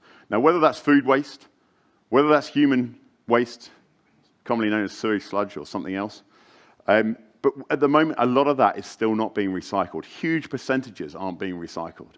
And actually, if we start recycling that, we stop it going into our watercourses, we start utilizing it to feed the crops, That is a real success story. It's a real sustainability story. It's part of the net zero story. And it's something that I passionately believe is one of the answers to the energy challenges that we face. And that's where, listening to the challenges that Anna was giving Mark around how we move forward beyond the energy and being optimistic. I think we can be optimistic if we find the willingness to collaborate, to work together, and to really stop this product, which is hugely valuable. But at the moment, a lot of it's just going to waste, and it's simply not acceptable for it to go to landfill or into our rivers and into our seas. And I'd just say the same about farmers that are polluting. It's not acceptable. Now, where there are pollution incidents, there's no way I can defend that. But that nutrient is so valuable that we cannot afford to let it go to waste, and we've got to make sure that we really do recycle that. And farming rules for water is the classic example of there is nothing more sustainable than using organic manures. The heart of sustainability has always been organic fertilizers. And yet the restrictions which were proposed to come in about how we can utilize those organic fertilizers really seem to sense, it pushed you to using a bag product rather than a sustainable product. And that, again, is something which really just seemed incredibly strange. Thankfully, a lot of work's gone on, and I feel we are in a better place. Water. Water is absolutely fundamental as we look at the challenge of climate, or the climate challenge moving forwards. Now, we've seen this summer, probably the worst drought for 50 years, but 2018 was another drought year. And this is climate change in action. And as farmers, as growers, we are absolutely on the front line of that climate change. And we've got to look at how we build more resilience into our water infrastructure. The key part of this for me, Robert, you talked about business impact assessments. I'd absolutely support that. But we also need food impact assessments. And my frustration today is that the Environment Agency have one job. And it's not their fault, but they have one job. And that is the protection of the environment. But I just want government to look at the role of the Environment Agency and enable them or ask them to have to look at the business impact and the impact on food production alongside the environmental risk. So that even if we still come up with the same decision, we've done that with our eyes open rather than our eyes shut. And at the moment, that assessment does not have to be made. And when I look at irrigation and abstraction in Norfolk at the moment, there is potentially a risk of damage, but there is nowhere does the impact on food production for the population of this country get taken into account. And feeding a country of 70 million people living on an island at a time of huge global instability, trade is going to be a crucial part of that. But taking responsibility for how we're going to feed that population is government's job, it's our job, and we need to make sure we have that plan in place. Moving on to trade, and I've talked about the threats, but actually there are some great opportunities, provided we really look to how we use our agricultural attachés. And having this extra resource of the agricultural attachés is absolutely brilliant. I've always said it's not the trade deal that does trade, it's people that do trade. And making sure those agricultural attachés have the opportunity to meet with businesses like yours, have the opportunity to meet with members of ours that are making the food, that are producing the food that's going to be exported. It's absolutely crucial, so that when they go to their destination countries, they absolutely understand what it is that we're great at here in the UK and what our story is, the sustainability story, the traceability story, the welfare story, the environmental protection.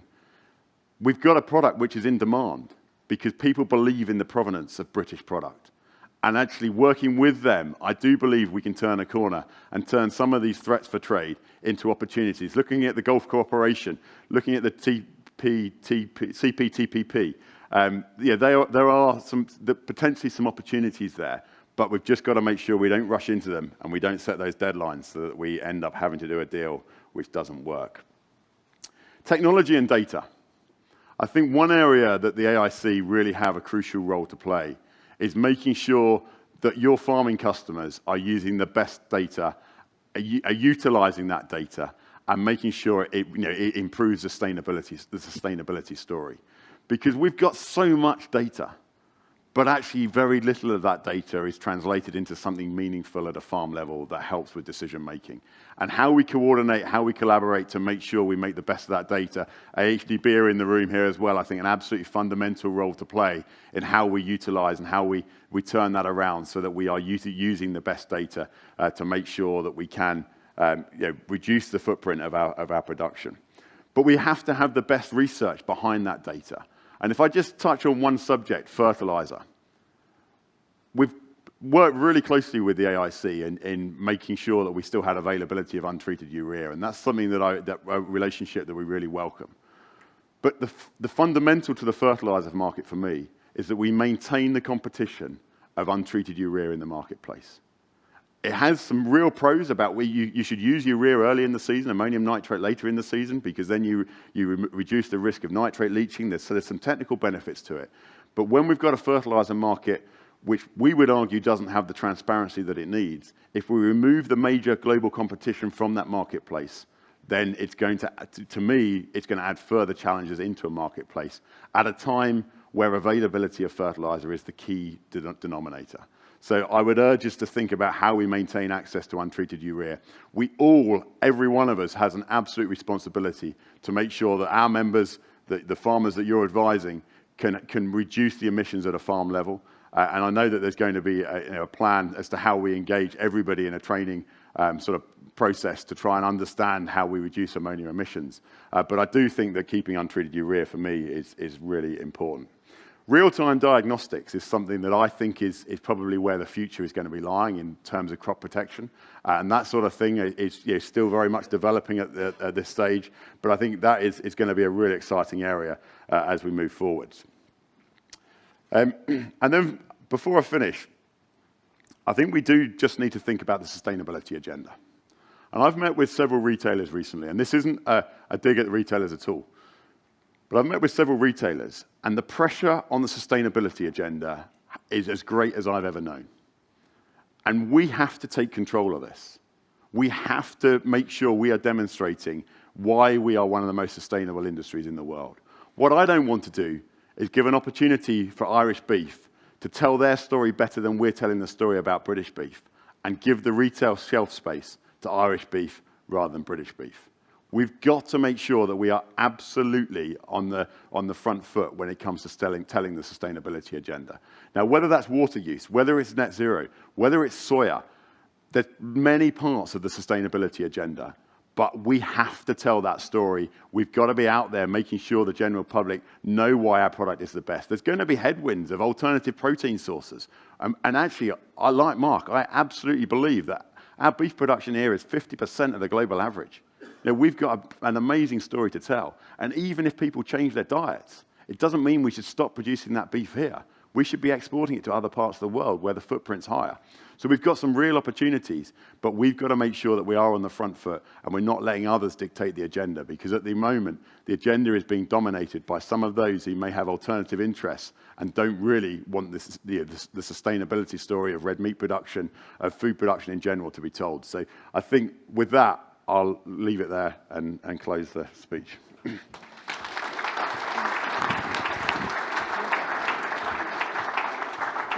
Come and join me. Thank you very much indeed, Tom. Excellent. Covering a lot of bases there as well. So Robert's joining us again. So I'll invite you to ask questions either on Slido or put up your hands, please, if you have questions for Tom.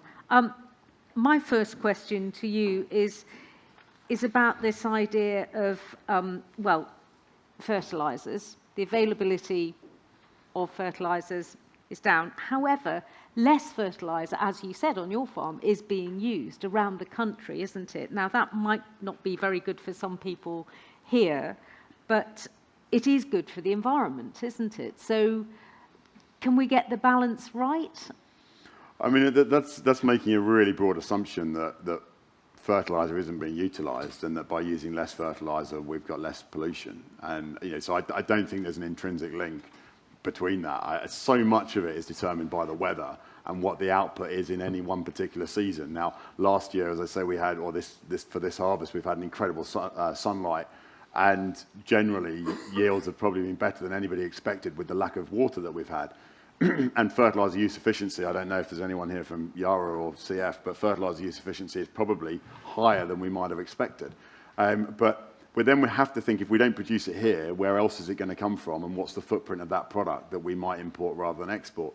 So I think there's a real balance, and to have a starting point, which is that less fertilizer is a good thing, depends on how that fertiliser is manufactured. Is it abated ammonium nitrate? Is it urea from coal, or is it? So there's many different sources of fertiliser that will all have different footprints. And as a general principle, I would say to my members that the better you can use your fertiliser, the better you will be off as a farm business, the more profit you will make. And so that's the incentive, is for using the fertiliser as efficiently as you can. There's also then the challenge around milling wheat proteins. For milling wheat, you need a minimum 12.5% protein, but ideally 13% protein. And that immediately means that you need more fertiliser to be used. So as a broad brush generalisation, I think we've got to be very careful, and we've always got to be led by data and evidence. And what did you think of the of Mark, who's disappeared now, saying about Liverpool and possible production? I mean, my view is Liverpool's gone, Oh. and so that's my view. It's I don't think we're getting it back. I think there was an opportunity, but I think that opportunity's probably passed, and we've probably got to look to the future rather than the past. Robert, how do you see, I mean, there are a lot of people here, aren't there, from fertiliser sector. So how do you see the future of fertiliser provision? So when we talk to our members about fertilisers provision, there's a degree of confidence. And that's what I was trying to say to the Minister in the last session. If people are talking early enough, doesn't appear to be any concern at this stage about supply availability. So Tom's right. Different origins will have different footprints. There'll be different lead times. There'll be all kinds of different things. But right now, nobody's signalling to us there is any concern about supply availability for 23 cropping, 24 cropping. I don't want to go too far ahead, but that's where we are. But that's where we are now in November. But there's a reasonably rich Western nation. What we're doing is displacing that fertiliser availability from another part of the world that potentially needs it more than we do. So I accept that we're unlikely to see dramatic shortages here, but there is less production across the world. I don't think anybody can argue with that. And it means that those that are less able to afford it. And the day that the war in the Ukraine started, my overriding emotion was that we need to do everything we can here to minimise the demands of the UK on other parts of the world, because other parts of the world are going to really feel the pain. You look at what's going on in Sudan at the moment. You look at what's going on in the Middle East. They were all sourcing their grains out of the Black Sea. And unfortunately, the tragic situation with this crisis is it's the parts of the world that can least afford it that are worst affected.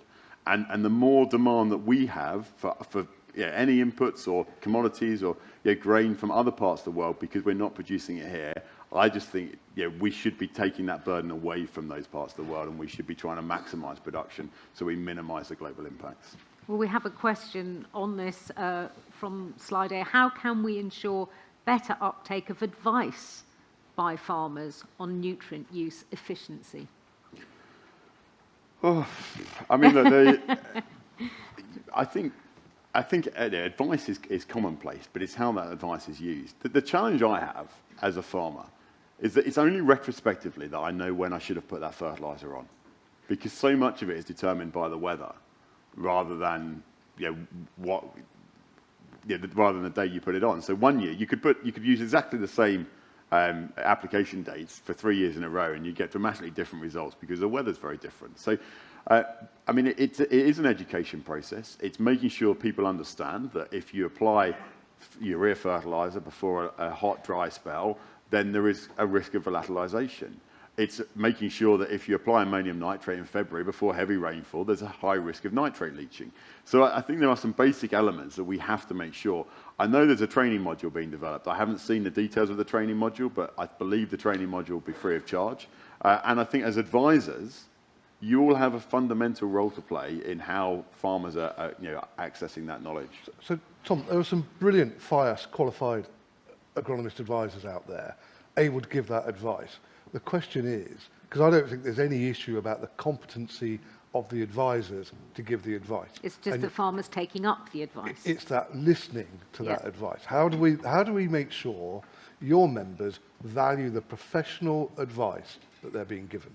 How can we cross that bridge and make sure we're getting that message landed? Does the farmer always know best? No, I would say it's data. I agree with Tom. There's a challenge around. It's tough because you can pick the same date every year, you'll get 3 different results. But I would say it's data. If it's something like inhibitors, give us the data, and make sure that people understand that actually, if you on 80% of the time, if the weather conditions are this, then the inhibited product will outperform the non-inhibited product. So make sure we've got the data and the evidence in front of us that really justifies the use and the application that's going on. And that, for me, is the challenge, that I don't see that compelling and overwhelming evidence being presented. But Tom, how do we get to that place then where, for example, nearly every farmer will undertake a soil analysis? I don't know whether we've got industry capacity, actually, it's a fair challenge back. But how do we make sure the majority of farmers are getting a soil indices analysis undertaken and thinking, actually, I can see where I'm starting in the year, I know what the crop I'm trying to produce is, I can look at the weather forecast, plan my application around that. How do we move to that space, Tom? So I've stopped doing soil nitrogen cores. Because, Go on, why? because That's critical. the only time that they actually impact your application is if they go above 100 kilograms a hectare of nitrogen. And below that, they don't actually influence your application of nitrogen fertilizer. And so for me, I only once out of probably 70 cores did we have something over 100 kilograms of nitrogen availability. And so you know, that's a personal choice, but I've looked at it, and that is evidence, it's data backed. And when you look at the tools, you just get to a point where, you know what, that there is not enough value in that for me now to be utilising it. As part of our assurance, we have to do our NPK pH analysis. So you know there isn't anybody doing that.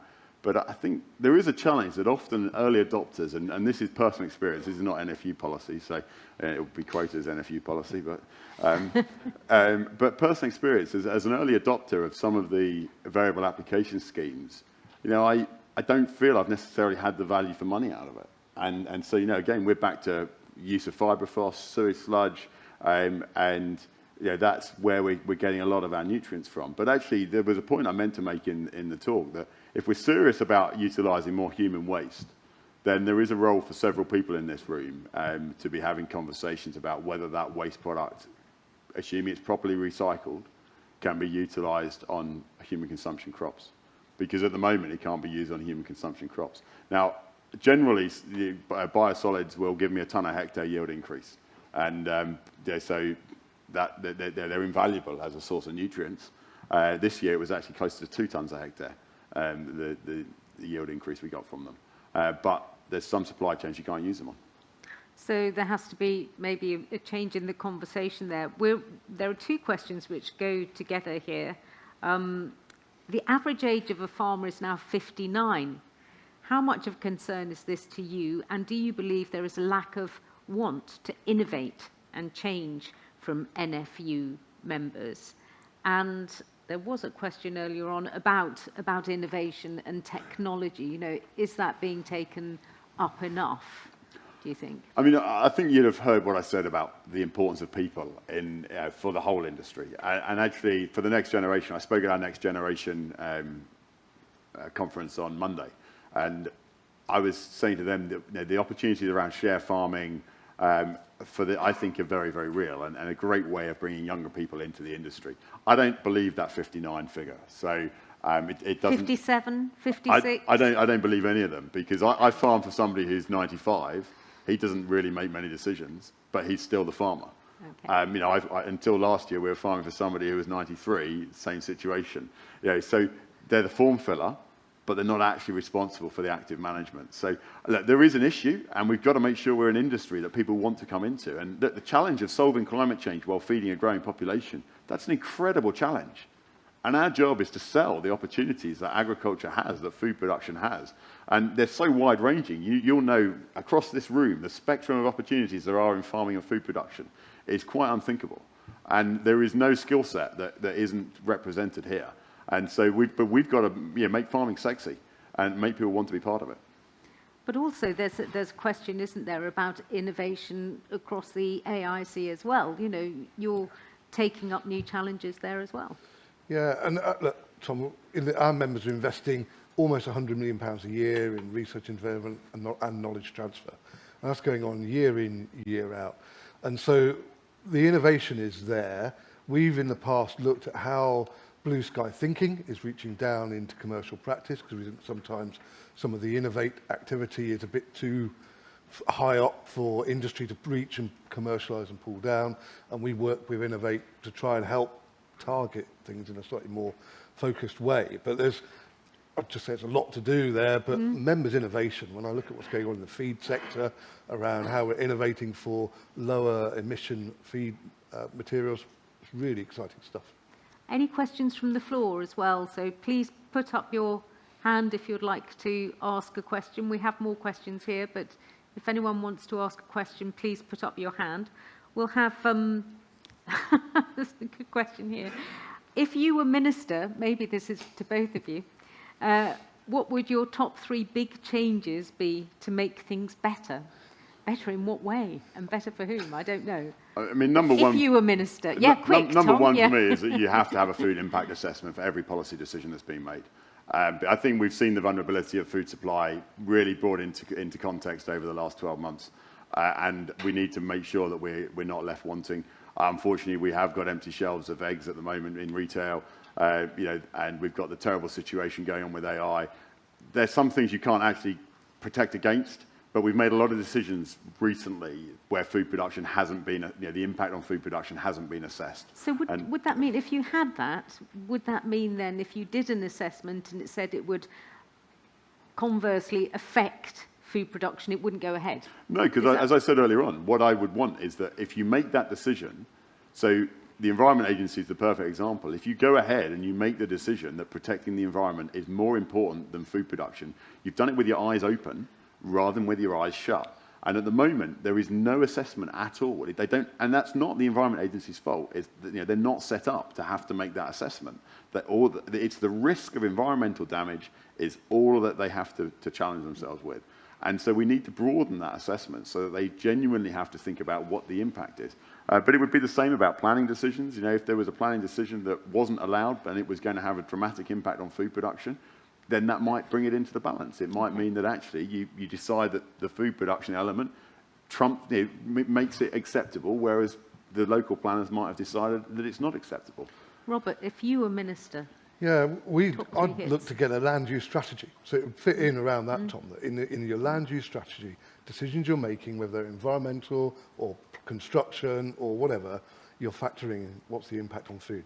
Because actually we're in a position now where food production is critical. As a nation, we should be thinking a lot more carefully about how we are managing that productive resource, not at the detriment necessarily of the environment, but working in partnership with it. And that's a key decision for any government department to make. The second one would be about offshoring of our footprints. Whether that be biodiversity impacts, whether it be carbon footprints to other parts of the world. So there has to be some mechanism of looking at imports through the lens of, well, what has happened to another part of the world where we're importing this from? And I think your about third, very quickly, because we've just run out of time. I'm not sure I've got a third. Have you got another one you would like to see, Robert? You are the minister. Thanks. Immigration. What an elevation in one morning. It would be about labour availability, resource availability, because when I talk to our members, haulage in the last 12 months has been a massive challenge. But still, finding staff, actually finding housing for where staff need to be located is another challenge as well. So it's interconnected. It's not easy, and that's why, for me, we've got to get government to have a big vision ambition about what the UK can achieve and then link up the strategies. So it's all very well having an energy strategy. It's all very well having these individual strategies. You've got to link it across and have the big ambition of what the UK can be. Thank you both very much indeed. We're going to break for coffee now. After, when we come back, we're going to hear from the devolved governments and from around the country. So thank you both very much indeed. Well done, Tom. Yes.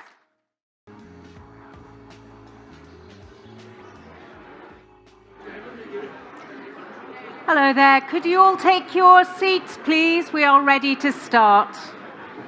Plenty of time for networking at lunch, so if you could take your seats. Thank you.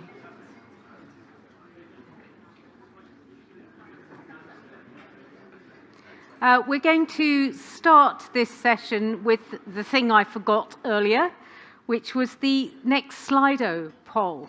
So you can see it up here. Does the industry believe that the current government policies will promote a profitable and sustainable agriculture in the coming years? I think that's quite an easy one to answer. But maybe I'm cynical. Oh, look at that. Right. Current government policies will promote profitable and sustainable agriculture in the coming years. Those two, profitable and sustainable together, is quite an ask, isn't it? So, still coming in. While we wait for the result of that, I would like to just remind, this is rather like talking to my no, they're not teenagers anymore, my children. Could I remind the next gen and the students to come up to the stage when we break for lunch and have your photo taken, because I don't think that happened during the coffee break, did it? So if you could remember to do that this time. I'll remind you again before we break for lunch, if I remember. But if you could come up to the stage, the next gen and students, for your photo. Thank you very much indeed.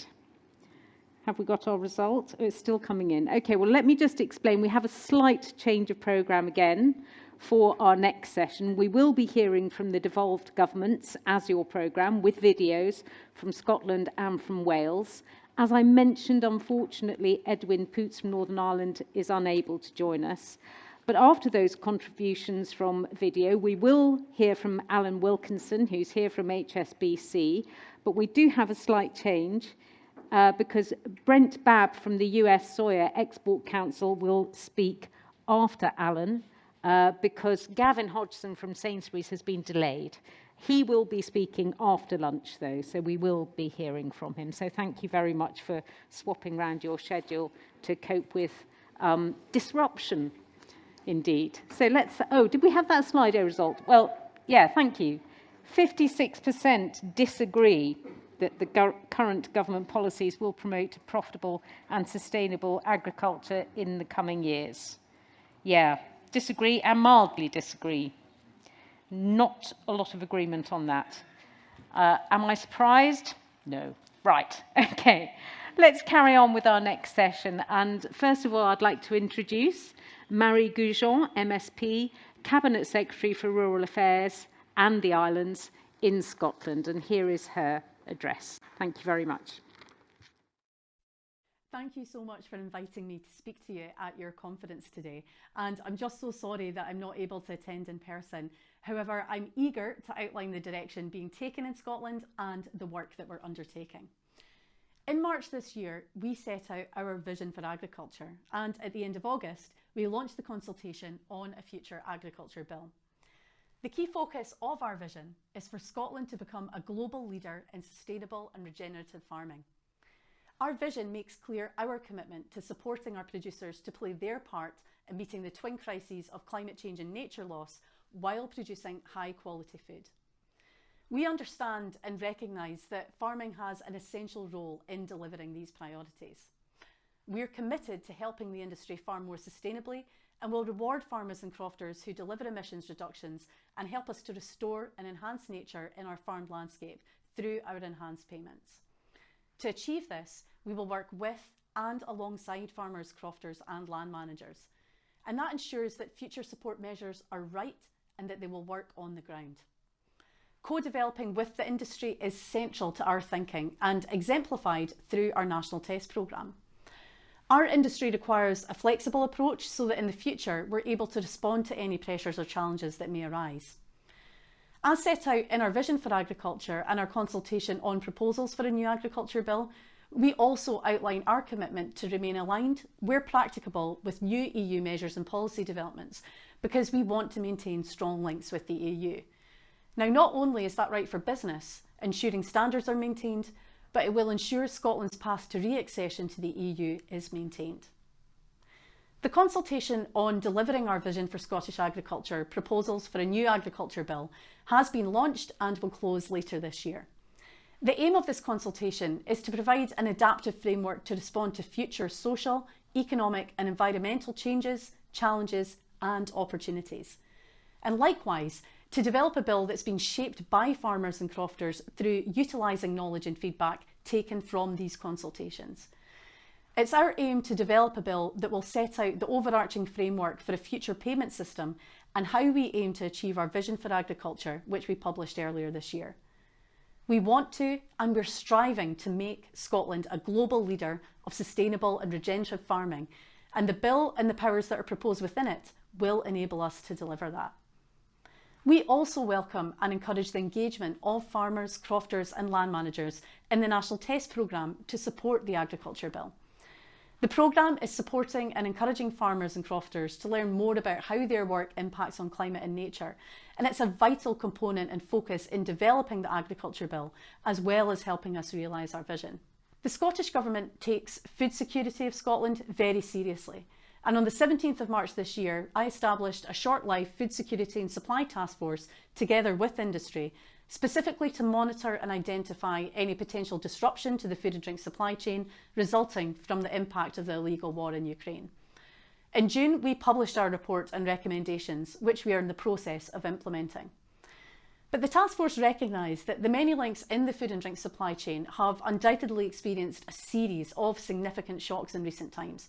From COVID-19 to Brexit, these have disrupted supply chains and created new barriers to trade that the situation in Ukraine is now greatly exacerbating. The Scottish Government will continue to support the entire food and drink sector through the work of the Scotland Food and Drink Recovery Plan. This plan is being backed by £15 million of Scottish Government funding and has over 50 actions to increase demand for Scottish produce and help businesses to capitalise on this demand. We're also working closely with the Scotland Food and Drink Partnership on the development of a refreshed Ambition 2030 food and drink industry strategy over the coming months. The supply of skilled seasonal labour matters in this context. A substantial number of seasonal workers have been Ukrainian nationals, and the situation in Ukraine has affected the supply of this skilled workforce. Labour providers have reacted by recruiting from Central and Southeast Asia and other countries to fill that gap. But we remain concerned about how sector labour needs will be met, given that there are only 38,000 visas available for horticultural seasonal workers and 2,000 for poultry workers across the whole of the UK in 2022 and 2023.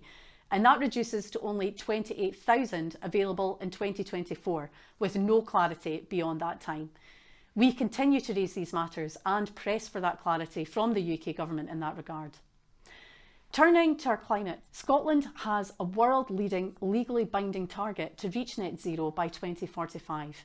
We want to continue producing high-quality, sustainable food, and to do so in a way that minimises our emissions and supports our biodiversity. This target and aim aligns with our vision for agriculture in Scotland to become that leader in sustainable and regenerative farming. We understand that farmers and crofters have a crucial role in this, and we know that in many circumstances, they're already adopting low carbon practices.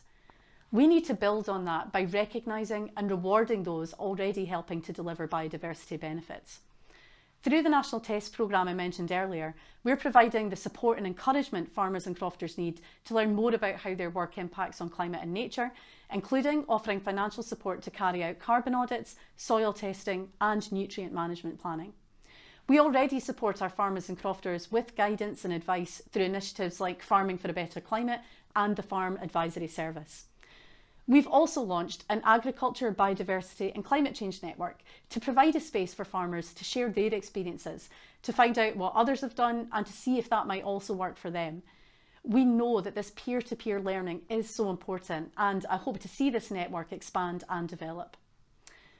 I believe that agriculture and the wider agri-food sector in Scotland has a bright future. Our vision and how we seek to realise it ensures a flexibility that means our support remains fit for purpose, that we can adapt to challenges and ultimately help build resilience in our industry. As I announced to Parliament, in the coming years we will transition from the present support to the future model.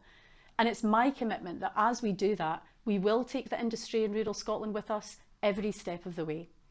Not only that, but I will work to ensure that a just transition is central to our approach and that we avoid any cliff edges for business. I've said before and will reiterate again, we have the skills and the talent to see Scotland emerge as a world leader in sustainable and regenerative farming. The role of government is to enable that to happen. Thank you very much from Marie Goujon there. And now I'd like to introduce Leslie Griffiths, who is the Cabinet Secretary for Rural Affairs in Wales. Thank you very much. It is a great pleasure to be speaking to your conference today, and I'm sorry I'm unable to be with you in person due to parliamentary commitments. I'm grateful for the opportunity to pre-record this message and update you on some important policy developments here in Wales. Firstly, I want to acknowledge the enormous challenges we've all faced in recent years. We are grateful for the way our farmers and the wider supply chain have worked so hard to ensure we have had food on our plates. I am immensely proud of the efforts made by Welsh farmers and the wider sector. You have kept and continue to keep our nation fed, and I want to thank you on behalf of the people of Wales. On top of the challenges of leaving the European Union, the COVID-19 pandemic and the war in Ukraine, it is extremely concerning to see the significant increase in feed, fertiliser and fuel costs. This is a huge challenge for farmers who've also faced the prolonged drought and its impact on winter fodder. Welsh agriculture is the heart of our rural communities, and it is therefore essential to maintain and develop a thriving and sustainable agricultural sector. Food production remains the cornerstone of farming, and we must acknowledge and adapt to the continued disruption we will face due to the climate change emergency. Investing in our soils, in livestock health, in our pollinating insects, in flood and drought mitigation and farmer skills now are investments in protecting food production. This is why we all need to work together with our farmers to address these issues and enable them to continue producing food sustainably. With this in mind, there are two major developments I would like to update you on. In September, I introduced the Agricultural Wales Bill to the Senedd, our Welsh Parliament. This is the first of its kind for Wales and has sustainable land management at its core. It is a Made in Wales policy designed to support Welsh priorities. At the heart of the bill lie objectives to support the economic, environmental and social sustainability of the Welsh agricultural sector.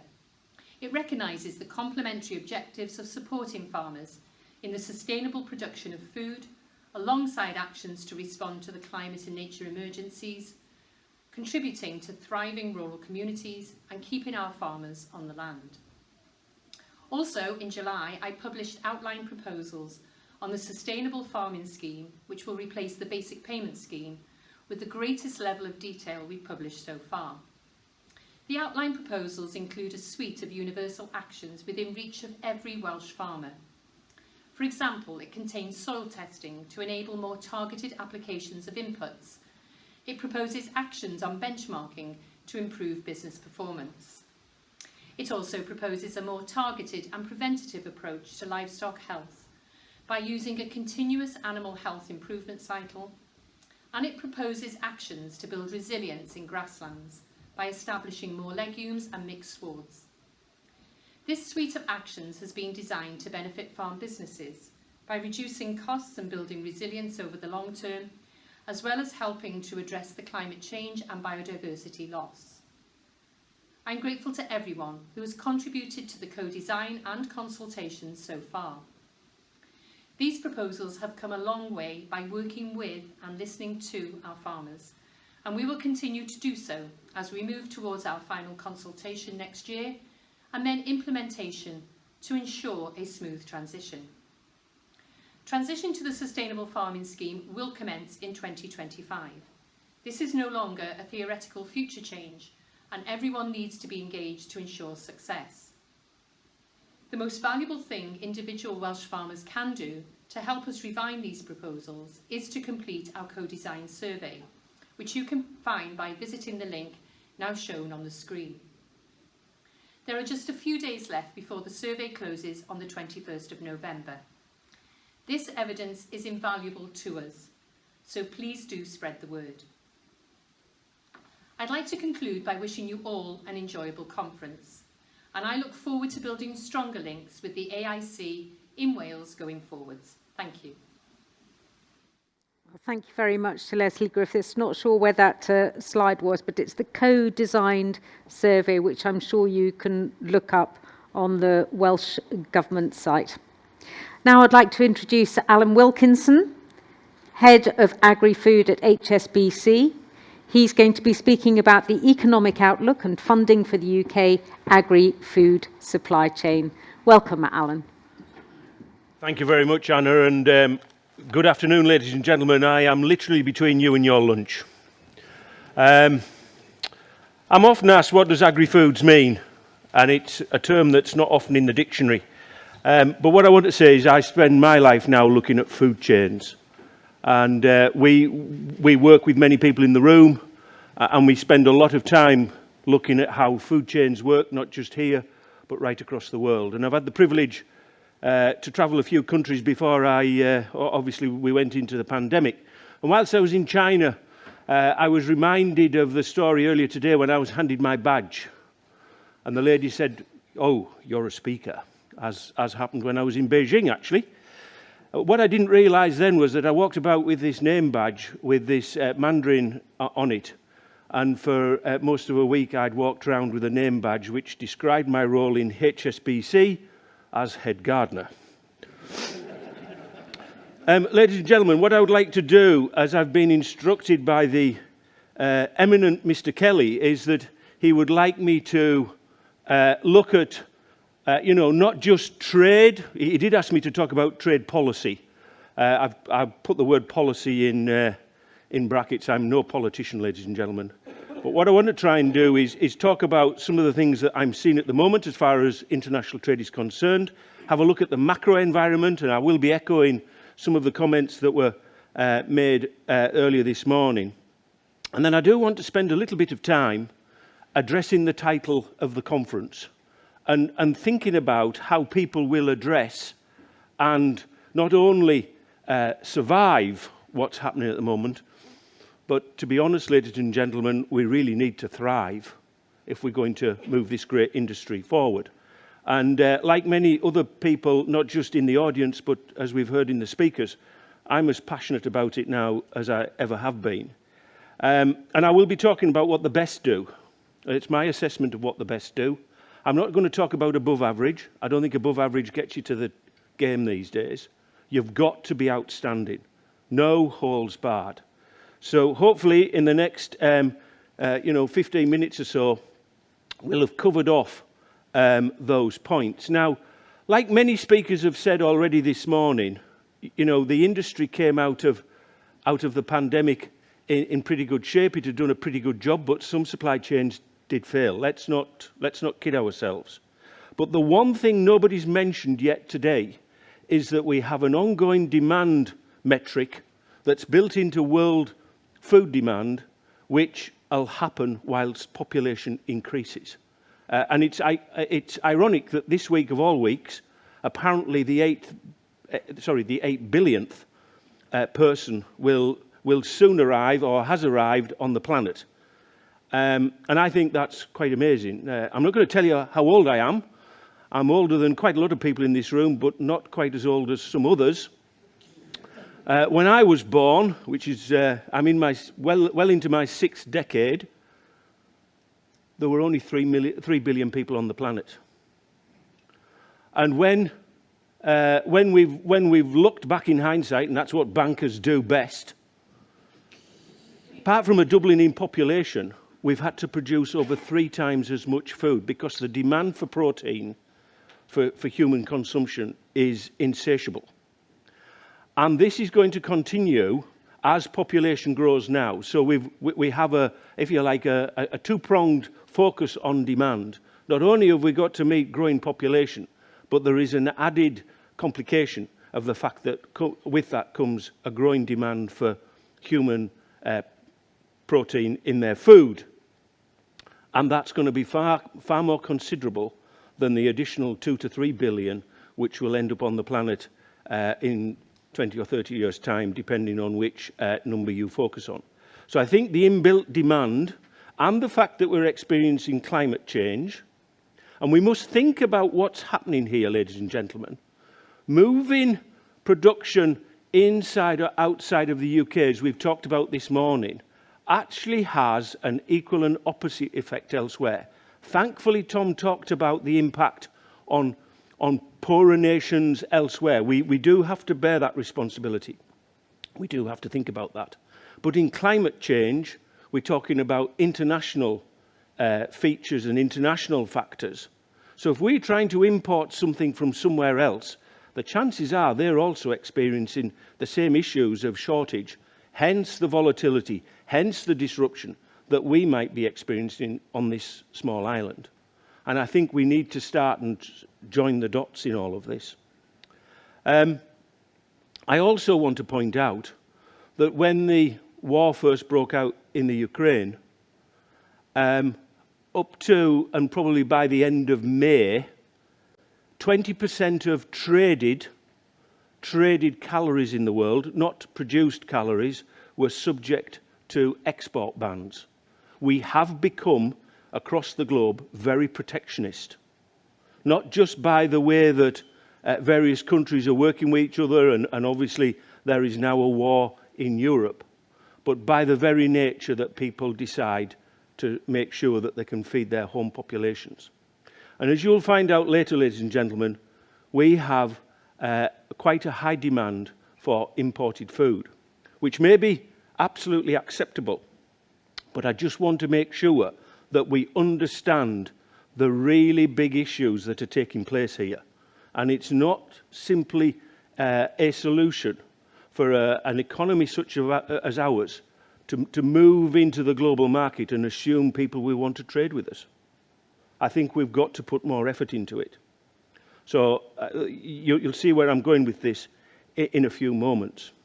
And of course, against all that backdrop, we do have inflation like we've not seen before.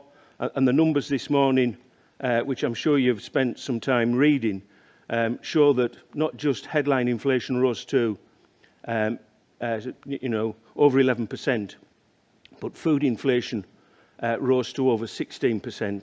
And it's the first time there's normally quite a seasonal reset in inflation in October, as has happened in other years. It's the first time that inflation in October has jumped by over 2% since records were started. So I think we are seeing quite some significant impacts here that we do need to understand. Now, as I said at the bottom of my last slide, the first thing that I was taught when I joined the bank was, don't worry, Alan, it's quite simple. It's down to weather and politics, and that is exactly true now. I've talked about growing population, but I also want to point out what's happening with currency. The three charts on the left as you look are basically three simple charts taken off our daily information, just looking at three currencies and how they interact with each other.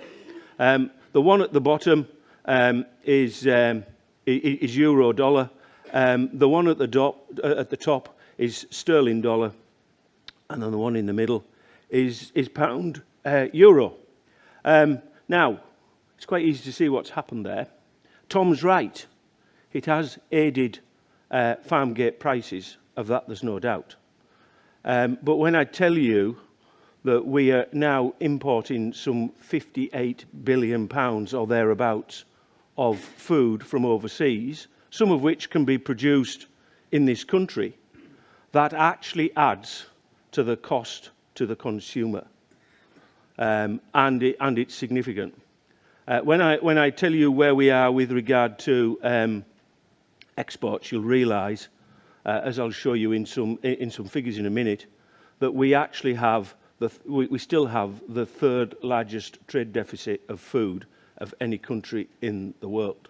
So we do need to think quite a lot about what is our position here and what are we doing to make sure that we can secure those other lines. You don't need me to say that we've had a raft of political changes, and the points made earlier by not only Robert but also Tom about having some stability is really important. So just a few points. Many of you know these points. Many of you are feeling these points daily. But I also think we need to start and communicate a little bit with the consumer in all of this, because whenever I meet a consumer, they think that we're at the peak. And as I'm about to say, I don't think we are. I think we've got quite a bit of way to go before inflation is through the machinery of the food chain in which you're all involved. Now to my point about trade, where we are with trade. I mean, clearly we are a small island with a growing population. So working out how we secure the part of food that either we desire because we have a very, very complex palate these days, a very diverse population, and rightly so, that we should make sure that we can meet the different cuisines and expectations of that population, but also to produce the things that we literally physically can't grow. But as I said earlier, the imports particularly has risen a lot. Now, without me taking into account what's happened with the devaluation of sterling and the actual physical volumes compared with where we were pre-COVID, I'm pretty sure that our self-sufficiency has dropped. I'm sure scientists and academics and economists and statisticians will ponder over this for years to come. But I'm pretty sure it's dropped, because pre-COVID we were only importing about £48 billion worth of food. I've mentioned that trade deficit, and I just want to comment on exports. There are quite a few businesses in the food chain that we work with that are finding that the margins in exports are far greater than the margins are here. So I just want to put that out there as one of the things that might be contributing to greater exports, that might actually wind up as a consequence the imports. Now, I was asked, what do I think to the trade agreements that have been signed since the day that we left the EU? Of course, the first one we signed was that exit documentation. And I would literally say it's too early to tell. These things take years to establish usually, and they take years to actually judge whether they are effective or not.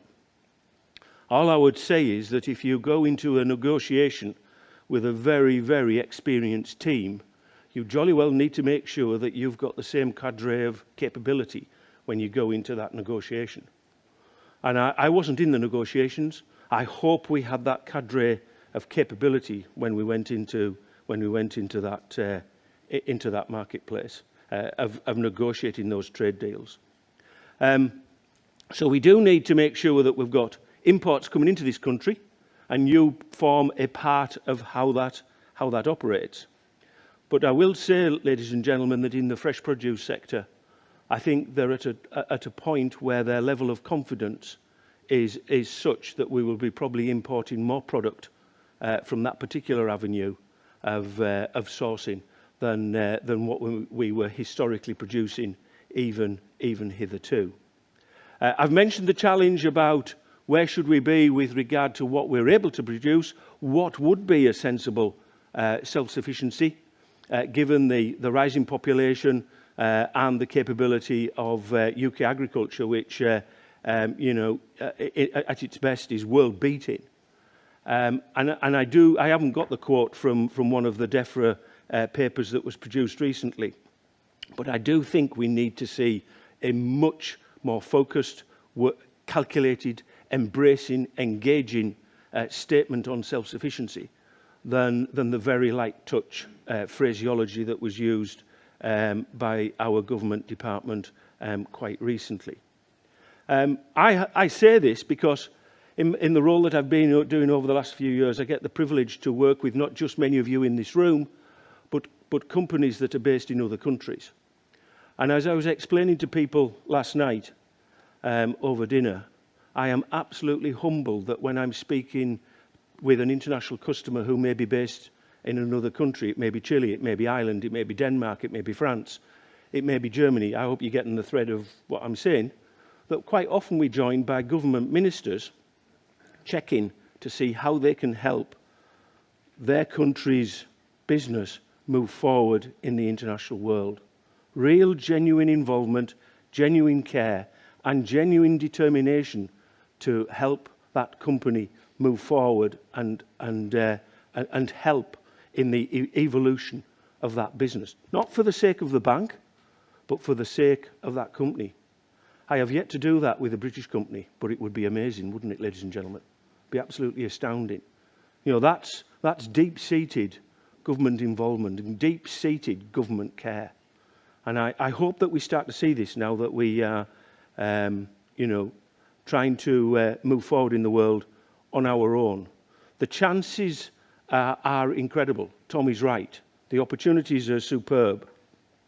But we need to make sure that if we're going to operate in the Premier League, we act like a Premier League club. So what am I seeing?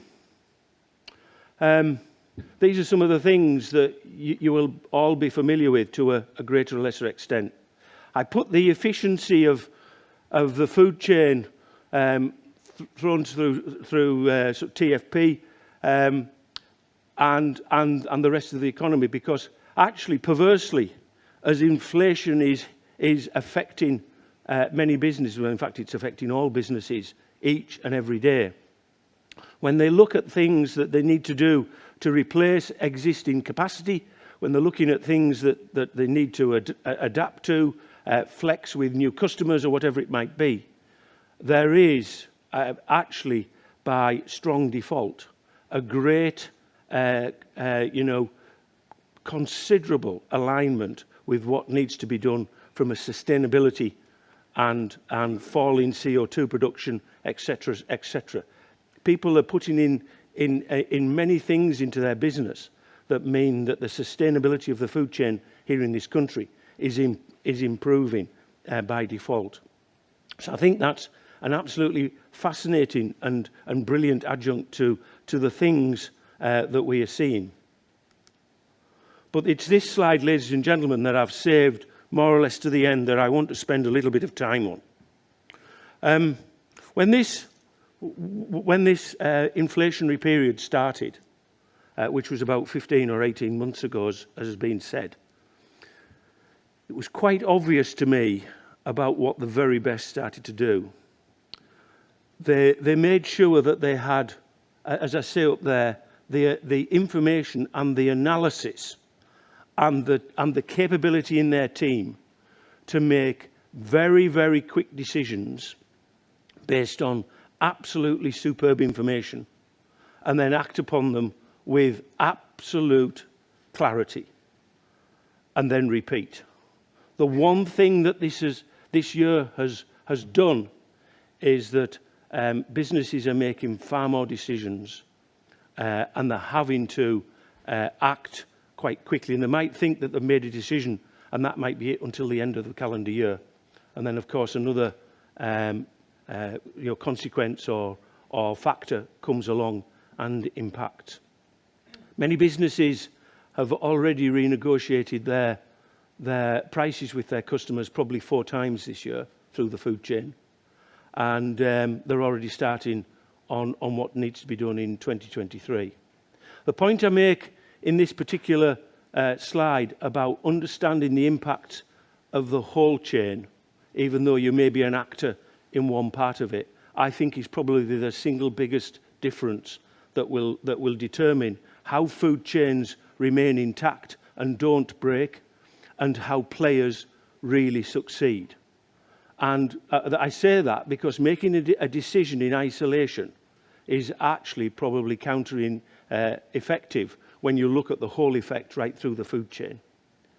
You don't have to make sure that you're in your other stakeholders' pockets, but you do have to make sure that if you are truly working with them and you completely trust them in terms of working with them on a daily basis, understanding what they think and how they work together is absolutely critical. And there are some brilliant examples.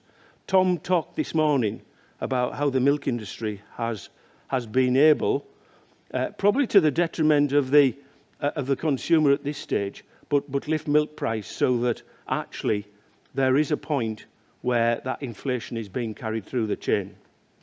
There are other chains which may be less effective from that point of view, but that point of really making sure that the chain is absolutely working in unison, I think is really clear. There are very few businesses in the UK that have complete sight of the whole chain. There are 2 or 3 in this room who know who they are, and they've got complete sight. And I would say today, even if the retailer isn't in the room, the retailers do not know that absolute clarity of the whole chain.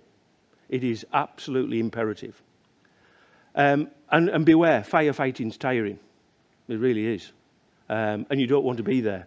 So please think about what I've said and think about how you're going to move your business forward, because as we've heard this morning and as was hinted in the inflation stats, and I just want to leave you with my last slide, and I thought a fairly focused quote from Winston Churchill would help just galvanise the fact that we have a lot of work to do. The opportunity is considerable, and those opportunities will start to come through. But ladies and gentlemen, the point that's been made this morning about inflation in such a period as we are seeing now normally starts pre-farm, and as you would know, you know what those numbers are like. We've already heard this morning that on-farm inflation is probably 30%. If the outputs of the food chain mean that the official inflation figure for the consumer is 16%, the highest it's been for 41 years, whilst we must acknowledge that and understand that, I take 2 points from the fact that, first of all, there is still a raft of inflation that's got to come through the food chain, and it's probably going to take another 2 years or more. So one of the things that we do need to think about is how we persuade the consumer that we're not quite at the peak yet, because actually there is a journey to go through. And I think this is incumbent not just on myself, but everybody in the room. And whenever I meet people to talk about, well, has it peaked yet? And some of those people are in the bank, I do take 5 minutes to make sure that they understand the complete food chain. Ladies and gentlemen, I hope I've made you think. Please remember, cream always rises to the top, and I look forward to questions later. And of course, what happens tomorrow with the Chancellor's autumn statement. Thank you very much. Thank you. Do you want to sit up here? Thank you very much indeed, Alan. Very, very interesting. Oh, we all need to be eagle-eyed on those chains, don't we? I'd now like to invite Brent Babb, Regional Director of the United States Soya Export Council, to the stage, and he's going to talk about how the US is managing the key shocks and opportunities in the agri-food supply chain. Thank you very much, Brent.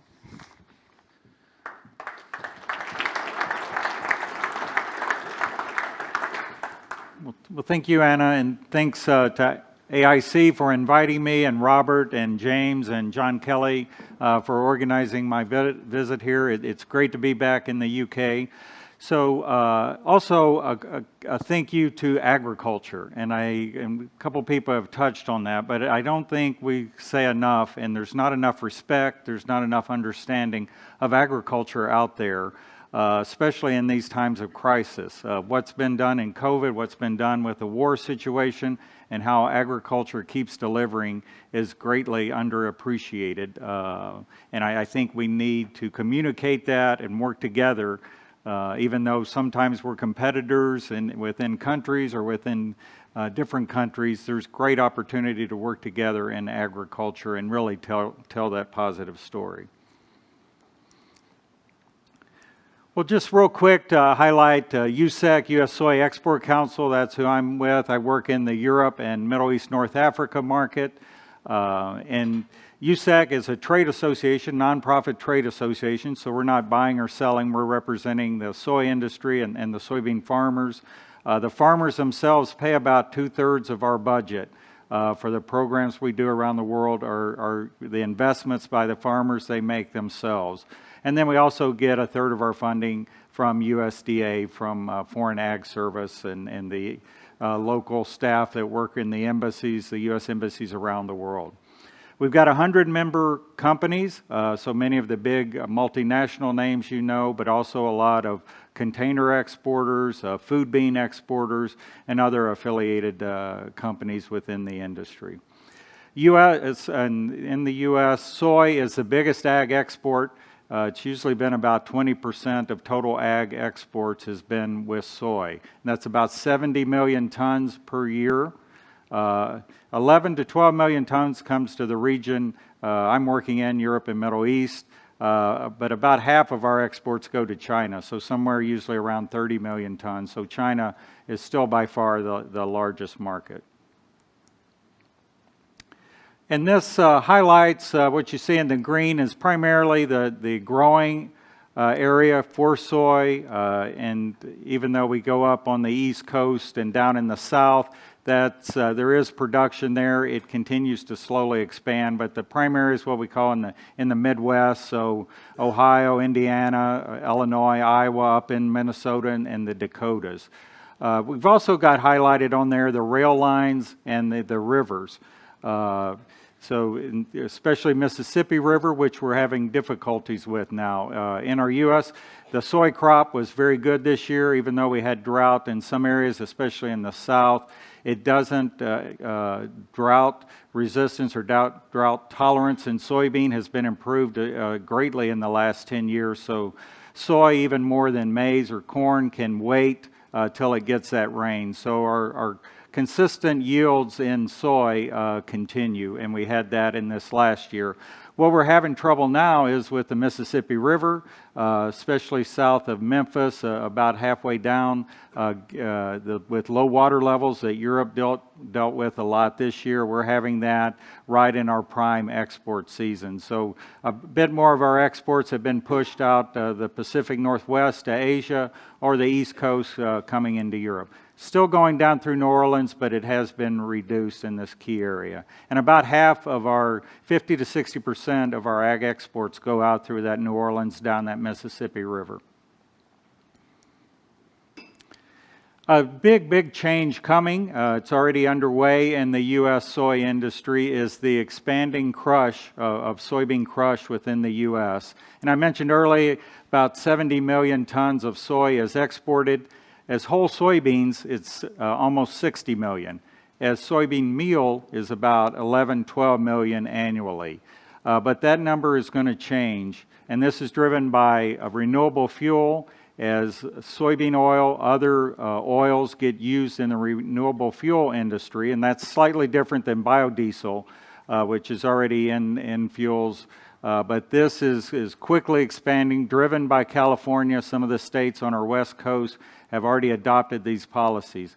So we expect the crush industry can grow up to a third, adding enough capacity to have anywhere from 7 to 13, 14 million tons more additional annual for soybean meal. So at that high estimate would be doubling the availability of meal that we have to export. And we expect to use a little bit more of that meal in the U.S., but primarily it's going to be available for export. I think that's very key as Europe looks for continuing sustainable supply of soy. We haven't really been able to provide much soy meal. Soybeans that are crushed locally in Europe, we have, but soy meal, we don't have such a supply, and with the local markets in Latin America have been more competitive. We export primarily the meal to those markets instead of Europe. But in the next 2 to 5 years, that will change, and we anticipate a much higher level of soy meal availability. And just touching on our long history of sustainable, and I've worked now 20 years with U.S. Soy, so started back in the GMO discussion. Then 10 years, 12 years ago, really switched to sustainable discussion. At first, our farmers were like, oh no, here goes Europe with another issue. But in reality, we said, no, look at this. Look at what we've been doing. We have a great story to tell. So with that sustainable, we've been proud to be able to highlight and tell our story, what's going on in the U.S. in protecting and improving soil quality. This is an old slide from the 30s, our Dust Bowl, Kansas, Oklahoma. That's what it looked like.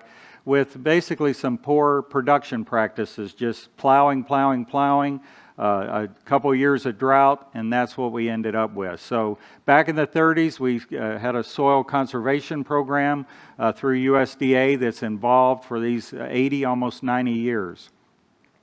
And we've got practices like this. And in the corner there is actually my grandfather's conservation program from 1955. So almost 60 years ago, on 50 hectares of land, he had a conservation program telling him what to grow on the hillside, how to protect the soils. So this is looking at cover crops, which is continuing to gain use for our farmers to help improve the soils, maintain erosion, to limit erosion, keeping something always growing in the soil. I believe that's ryegrass, but then without tillage, a lot of our fields are just come in and planted without tillage and planted right into the cover crop, or if it was maize the previous year, right into that. This looks protecting our water and our waterways within the fields themselves. We have a lot of grassed waterways. This is a lot of this is paid through either the farmer himself or U.S. government programs that help this be set-aside acres. We have about 3 million acres in the U.S. in this grassed waterway to slow down nutrient erosion runoff from the fields into our water system.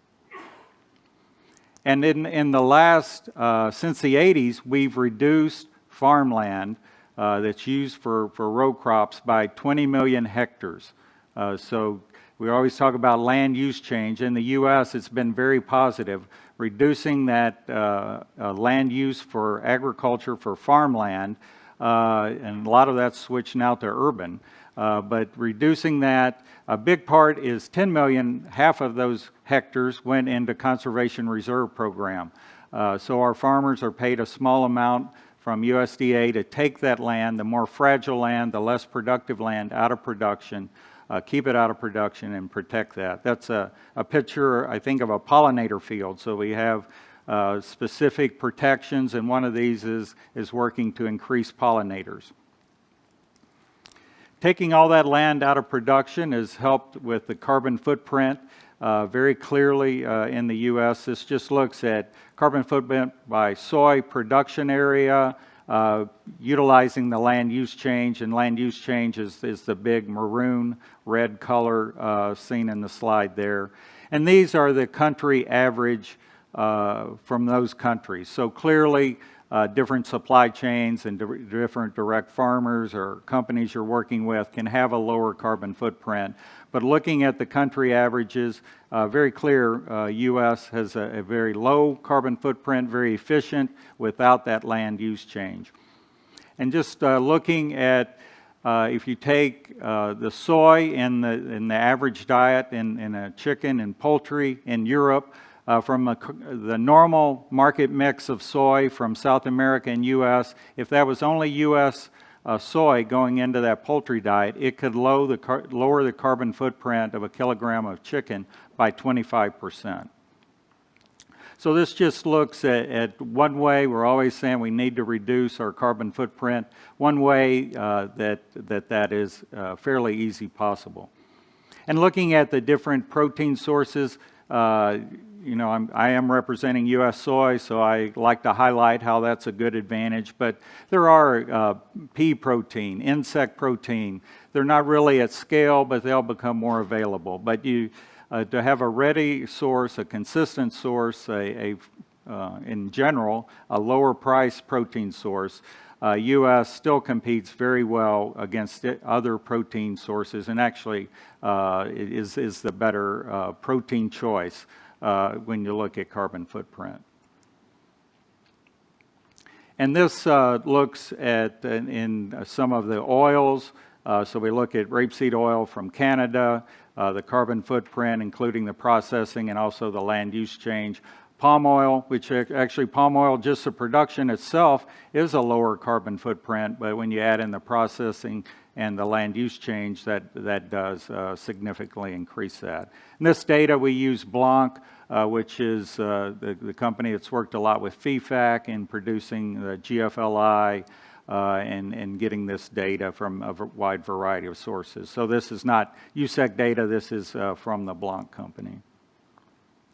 Touching real quick on our sustainability scheme, the SSAP as we call it, it's based on our farm program through USDA. 98%, 99% of our farmers are in that. They receive some benefits to participate, such as a slightly lower crop insurance. But with those incentives come regulations to protect their farm, protect wetlands, highly erodible land. 25% of farmland is highly erodible. They have to manage that differently than they can other land.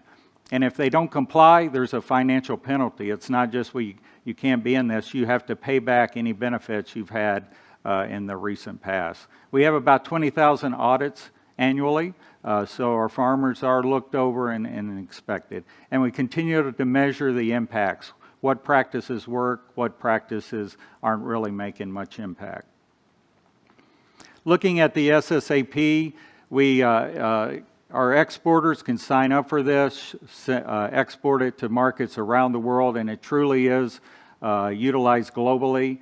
40 million metric tons in the last year went out verified under this SSAP. That's over 10% of of soy by production origin that's traded. So 10% of soy traded around the world comes out under this scheme. It's used in China, North Asia, and Latin America, and of course in Europe. So it's not our farmers, and we look to Europe, is really leading the sustainable discussion, but it's taking place in all these markets around the world. We have, well, 2 minutes. We're running a little bit late. Okay, So all right. you. Sure. And sustainable certificates, so we have these available through the supply chain, not just for the importer of record, but through a poultry, a feed company, even down to the retailer. And we recently got approved by SAI platform, previous years by FEFAC, a UK Roundtable on Sustainable Soy, Consumer Goods Forum. So we continue to work with these groups to make sure the certification is meeting the customer request. And we get asked a lot about how do you stack up with RTRS, with Proterra, and this is a chart from International Trade Center, which FEFAC uses to analyze and look at the different sustainability schemes. It matches up very, very well. This is available on the ITC website. And last slide, just to touch on due diligence. We continue to talk with what EU regulations coming out on due diligence. We can provide whatever the customer is required, but it comes at a cost. So that's, I'm not sure some of the politicians in the EU, that's not the UK, but you'll be affected by those same rules that are, we're able to meet it, but it's going to come at quite a cost with some of the schemes and the traceability that's been required. We continue to make large investments. We just came out with a new almost $3 billion investment in climate smart agriculture. And one point I want to touch on is, again, how to communicate these successes, and be my last point. How do we communicate these? And when you look at carbon emissions from different industries around the world, most of the charts I see split out agriculture by itself. It'll be energy, transportation, agriculture. And why is that? It's not really clear. And there's information I just got from University of Oxford looking at cement, steel, and iron. And not to pick on those industries, but they're around 10% of the emissions, where agriculture's a lot of time looked at 14. But we don't hear that. We always hear negative, negative, negative on agriculture. So how can we really talk to our consumers, our retail chain, supply chain, about the positive work that agriculture's done? We're bearing a little too much of that burden for the benefits that we provide. So to wrap up, thanks so much.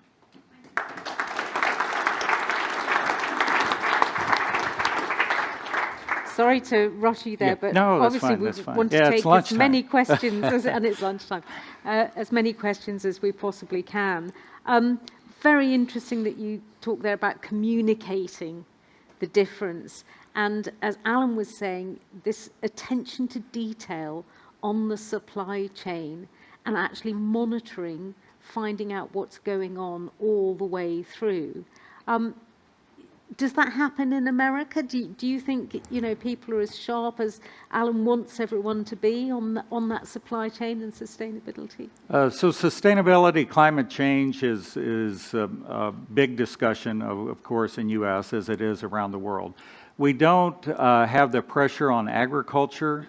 And you know, we're not importing as much palm oil or soy from other origins, of course. So we're not hearing that kind of pressure, but it's driven by our retailers. In agriculture more, it's fertilizer use, those kind of questions, as opposed to land use change is not really a discussion that's happening so much within our. So it's communicated. Again, people just, their food shows up at the store, they don't think too much about it, they don't appreciate it, it's just here. Oh, it is costing more now, what are these farmers doing? Bit of separation there from the consumer. Exactly. Let's have a look at some of these questions. The first one for Alan. Does Alan think that globalization will continue to shrink, as the BOE has suggested, has fallen back by 10%? Yeah, it's an interesting question, and when you think about what's happening around the world, you only have to watch what was happening with G19 or G20, as was stated yesterday and on Monday. You know, it's certainly not going to grow. It'll do well to stand still, and whether it shrinks by 10%, I haven't actually sat down and materially thought about it, but it's certainly going to struggle to stand still where it is. Sorry about that, ladies and gentlemen. It's going to struggle to stand still, simply because we've had, you know, droughts in certain parts of the world. As I mentioned, at one point, you know, we had circa 20% of traded calories were subject to export bans. It's fallen away since then, but that will have had an effect on world trade. We've also got a war, and until that's remedied, that's going to affect it. So I would say it's going to shrink. I can't see it growing. We were in an era for a long time where global trade grew year on year. We didn't really have to think about it. Now I think we've got a completely different set of circumstances. Maybe growth at any cost, though, isn't, you know. Well, sorry, just point. thinking No, of trust. Don't want growth at any cost. One question for Brent here. Are US feed producers using life cycle assessment data to inform farmers, processors and retailers of the footprint of their feeds? Do you use that? So we have multiple life cycle analysis, and that's this Blanc data, and USDA tracks all of that. So at the farm level, the farmers aren't measuring specifically their exact LCA, but they measure all their inputs. And I mean, with GPS technology, even now on their phone, as here in the UK, they know how much inputs they put in, what productivity, the soil testing, where to limit fertilizer use, where to add a little more. So all of this very much is driven, impacts the LCA. So they're not managing it, my individual LCA, but they're managing all those inputs at the extreme level because they want to reduce those inputs, reduce that cost. They know it's also positive to the environment, but it's positive to their bottom line to have this variable rate application, precision agriculture that really can make them more profitable. And a question from me. What questions are you getting asked by the people you supply here in the UK about the carbon footprint of soya? And are there questions you can answer, you know? Yeah, sometimes it's people don't, because there's been so much negative, they say, well, wait, this number can't be right. You know, let's look at it a little deeper. And again, that's not us coming up with that number. So one, it's a very sustainable source. We do have audits. We have it, it's on a mass balance system. Some people say we want to audit every farm every year. But I ask, what is your concern to audit every farm every year and the costs associated with that? And there's usually not really any kind of answer. Well, we want to audit. So it's that guilty until proven innocent is not the way we kind of manage it in the U.S., but there's a lot of management, a lot of oversight. There is financial penalty directly for people that aren't managing it correctly. So it's a discussion we like to have. We have a good answer for that. We don't always have good answers for everything, but we do for that one. Okay. Alan, a question for you. You highlight big deficits in trade for fruit and veg. How is HSBC helping to address this? There you are. What are you doing about it? Whoever sent that in, thank you for the question. 2 or 3 things. You might have gathered by the fact that I'm doing the type of job that I'm doing. We are really serious about helping the whole food chain, and since the beginning of last year, we've attracted 50 large-scale businesses to bank with us that weren't banking before, out of a total of 1,000 businesses that are of that scale in the UK. I'll let you judge whether that's good, bad or indifferent. But we are very serious about doing more in the food chain, and specifically those additional 50, well actually it's over 50, it's 51 at the moment, not that I'm counting. We have one new business in the fruit and veg sector, both based here and to help businesses bring product into this country, because of course, as I said, we have a very diversified diet, and rightly so. So helping businesses secure that international source of, it might be bananas or it might be avocado, whatever it happens to be. Additionally, over that, we've helped existing customers invest in, and support them with funding for new technology. And some of that new technology is groundbreaking because, as you will realise from the very sector that we're talking about, we have yet to get really commercial substitutes for picking and working with crops and that obviously is needed with the amount of labour force that we attracted prior to Brexit from overseas. And with regard to that specific labour force, we've done a lot to help them with opening bank accounts and securing a means of them to be able to live and work over here, handle their salaries effectively, and also make sure that they can move that money internationally. So we've done we have done a lot in that space, and we've worked with our customers to do so.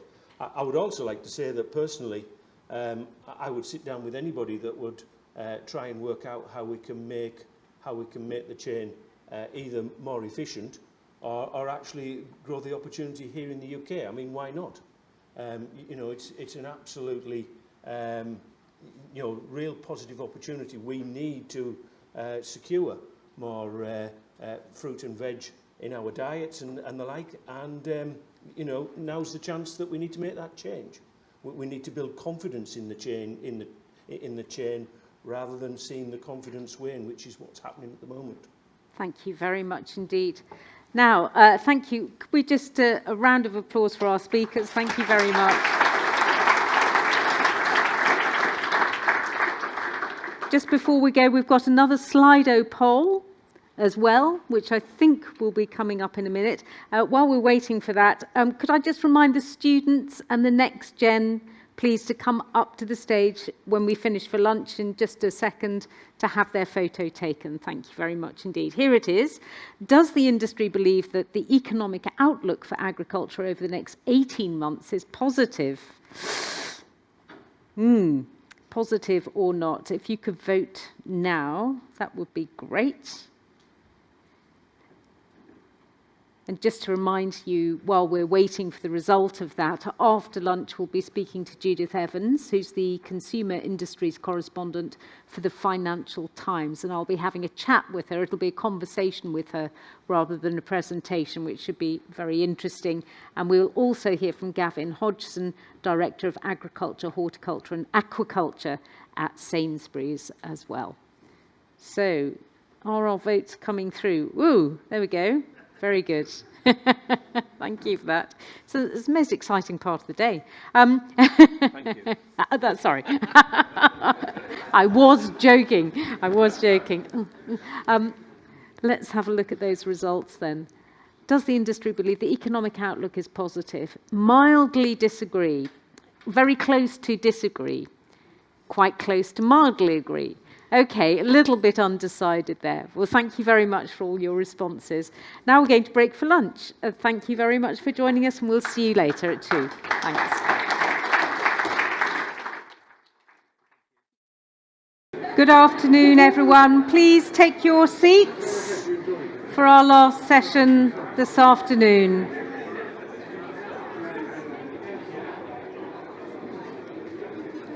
If you'd like to take your seats, please, for the last session. Thank you.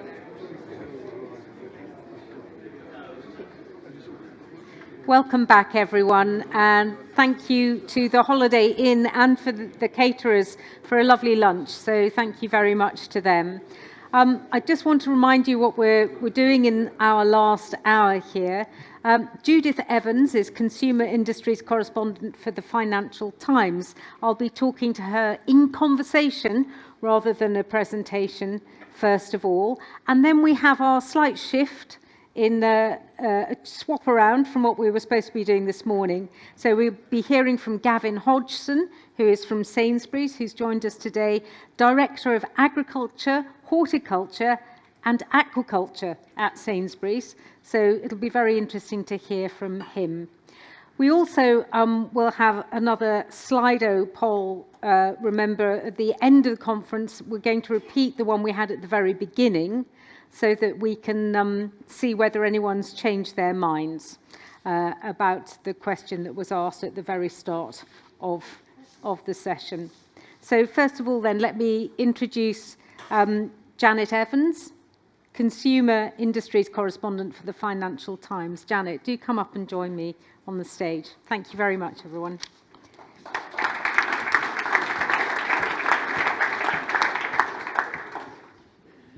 I'm very sorry, but I must say that my name is Judith. Oh, sorry, it's written Janet. Sorry, I had Janet on my... Oh, no. I'm terribly sorry. That's okay. Oh. It's not as bad as when in farming today we accidentally raised someone to the Lords by accident and called them Lord someone or other when they weren't. So I'm sure they were delighted about that. I can be Lady Judith any time you like. So, Judith, just tell me a little bit about where you've come from, because this is not your, farming hasn't been your shtick up till now, has it? Where were you working? What were you doing before at FT? So I did, before I was at the FT, I did a few years doing kind of overseas news for AFP, the French news agency, which is a great sort of grounding in covering all sorts of things. And then I came to the FT and covered property. So doing kind of a mixture of housing and kind of big scale real estate, commercial real estate deals, that kind of thing. Did that for about 4 years, and then was actually asked by my bosses to move over to cover consumer goods companies and UK farming, and I think there's quite a bit in common between those two patches in terms of the fact that they combine kind of big money, big business with the opportunity to delve into really how people live and work. So I really enjoy kind of on-the-spot reporting and talking to what we sometimes call real people, as well as corporate people, much as we respect the corporate people. And you get that fantastic mixture. So that's how I ended up here. How often do you get out and actually see farms and farmers, or maybe some of the people here from AIC? Do you know, not as often as I would like, but I do at least once every month or two get properly out of London, and then I'm out and about a lot in London, although can be slightly lazy about waiting for people to come to me. But I think, actually putting your boots on, so to speak, is really key to what I do, and I always aspire to do more of it. I started this job in lockdown, so I was getting people to sort of describe what was going on around them, and thank goodness can now go and see for myself. Yeah, that's very good, isn't it? We're here with the AIC. This is a sort of hidden area, isn't it, of the food supply chain? Because I think a lot of people, they know about retailers, they know about farming. They don't actually know very much about going back beyond in the supply chain to talk about, say, feed for animals, where that comes from, or fertilizer for growing crops. So how important is it that you're here today to meet people who maybe you haven't talked to very much before? I think it's really important. I mean, I think it's the sort of risk with this field is that the public only hears about it when something goes wrong. You know, suddenly there's a fertilizer shortage, and I was just saying earlier, people go, "Oh, fertilizer, where does that come from?" But I think also there has been such a combination of different upheavals in recent years that it's come, I think, much more to the foreground, at least for our readers, and much more interest in these what might feel to the layperson like obscure areas that are actually vitally important and keep everything ticking. I think if there's an upside to the amount of upheaval we've seen in the last couple of years, it's that it's really foregrounded some of that. I think the sort of stability that we had for a while beforehand meant we took a lot for granted that we no longer do. And there's an opportunity there for us as well to kind of spotlight some of those things, some of those systems. And your readers, what do they want to hear about the farming side of business? Gosh, there's a lot they want to hear. Do you know, one of the reasons I slightly hesitated over this job was because property was such massive clickbait, and I thought I'm really going to miss having millions of reads. But do you know what? Farming is also clickbait. I can exclusively reveal. People really want to know about it. Not always in a positive way. One example is Brexit. I think there's a perception out there that farmers voted for Brexit, and so if and when things don't pan out so well, the phrase "turkeys voting for Christmas" does come up. Now, I'm not saying that's fair. I actually don't think it is. I know that farmers voted different ways, and I also know that people who voted for Brexit didn't necessarily vote for Boris Johnson, Liz Truss, and everything that went along with them. But I think there is a huge interest in that. And also I think in because it's such a decisive moment for British farming in terms of coming out of the Common Agricultural Policy, there's a real sense of a pivot there and a real fascination with which way are we going to go, and the fact that we have to make these quite difficult decisions about who we are and what we want our food sector to become.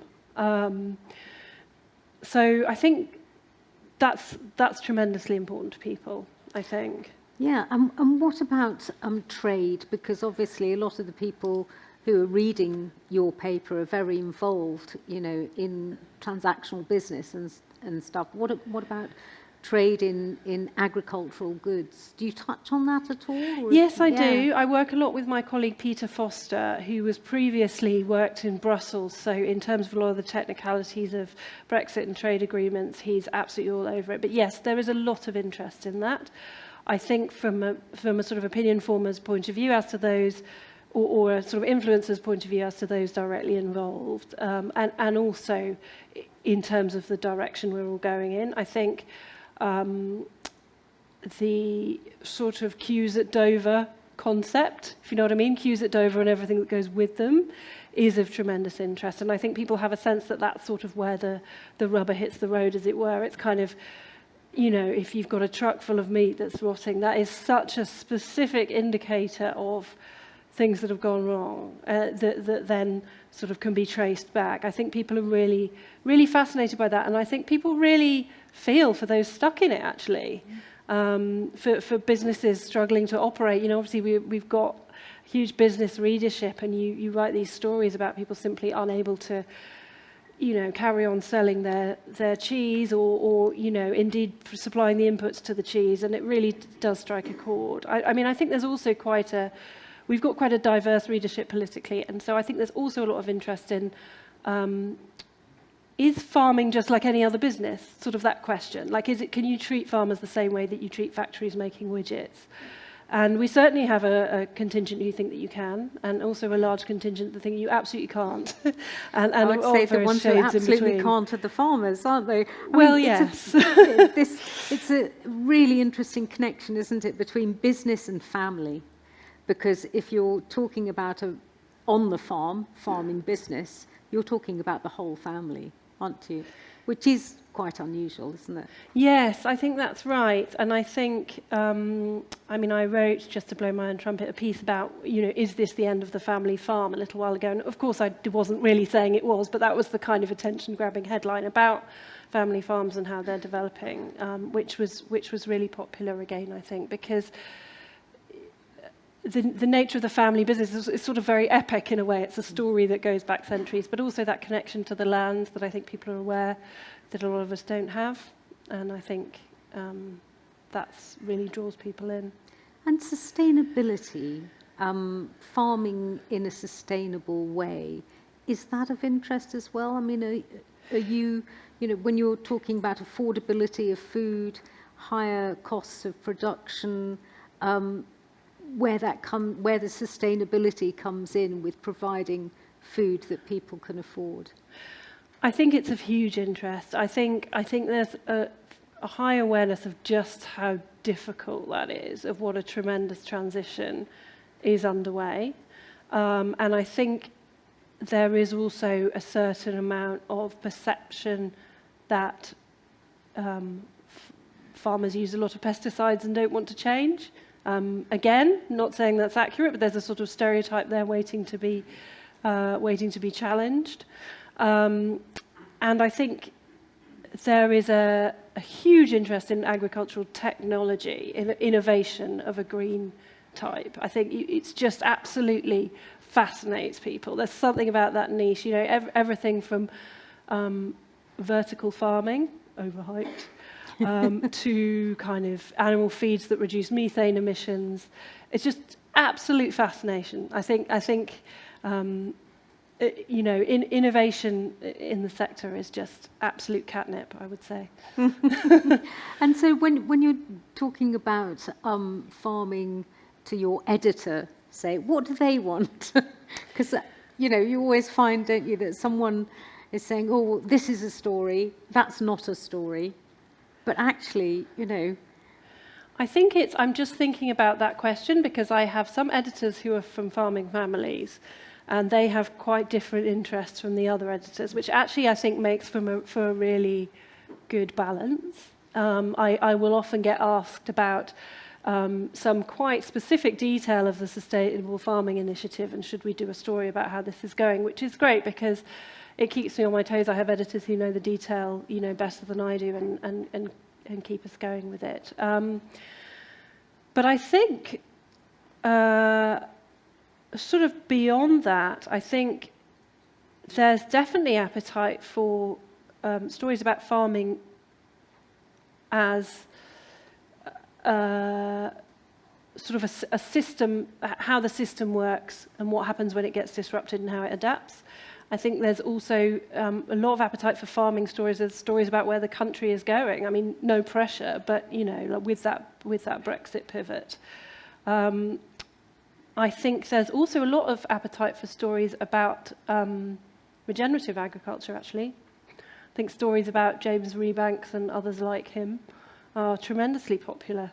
Absolutely. I mean, that has sort of enlivened the debate quite a bit, hasn't it, about what is regenerative farming and all the sort of different shades of how far you go with sustainable farming. Yes, I think that's right. Rewilding and the gazillion decisions involved in, you know, it's not as simple as you're regenerative or you're not regenerative. It's each day-to-day decision, and I would say that farmers themselves on social media have played a huge role in really bringing that alive to people. And where do you go to find your stories? Do you look on social media? Are you following lots of people that way? Do you listen to Farming Today? No. I listen to Farming Today. I have to admit, I don't normally listen to it live. I listen to it later. No, nor do I, no. I do. I use Twitter a lot. I was advised, my predecessor in the job told me that farmers love Twitter, so I got straight on there.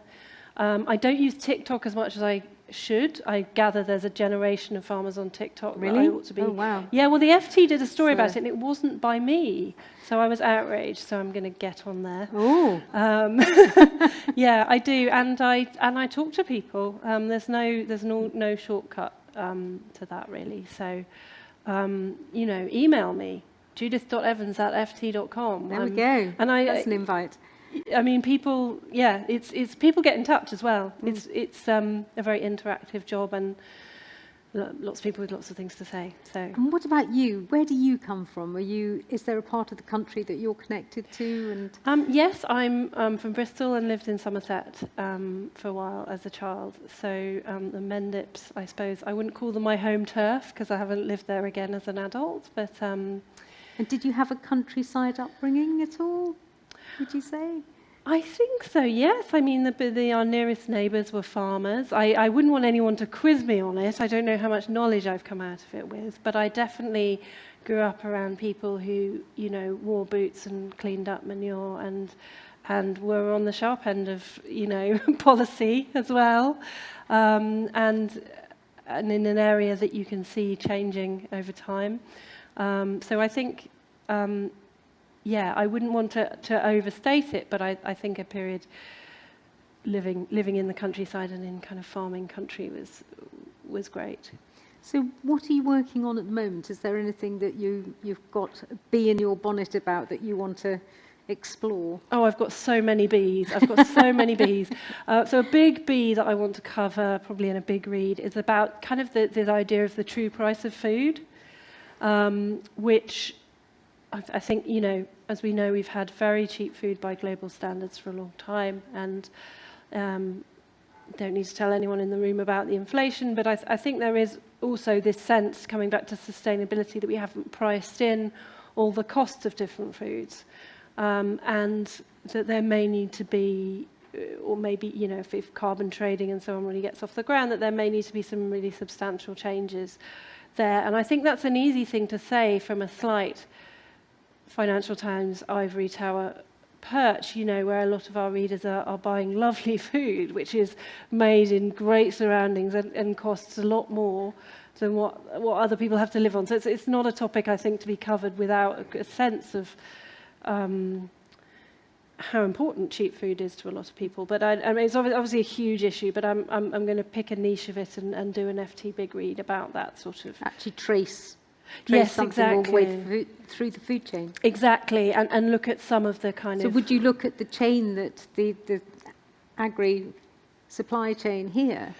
About how feed is produced, you know, yes. Working back so through. I want to look at chicken, so that would obviously include the feed as a big proportion of the price of the chicken.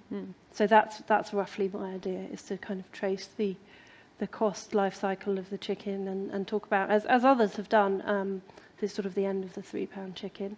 And do you get access to DEFRA much, would you say? This journalist to journalist, you know.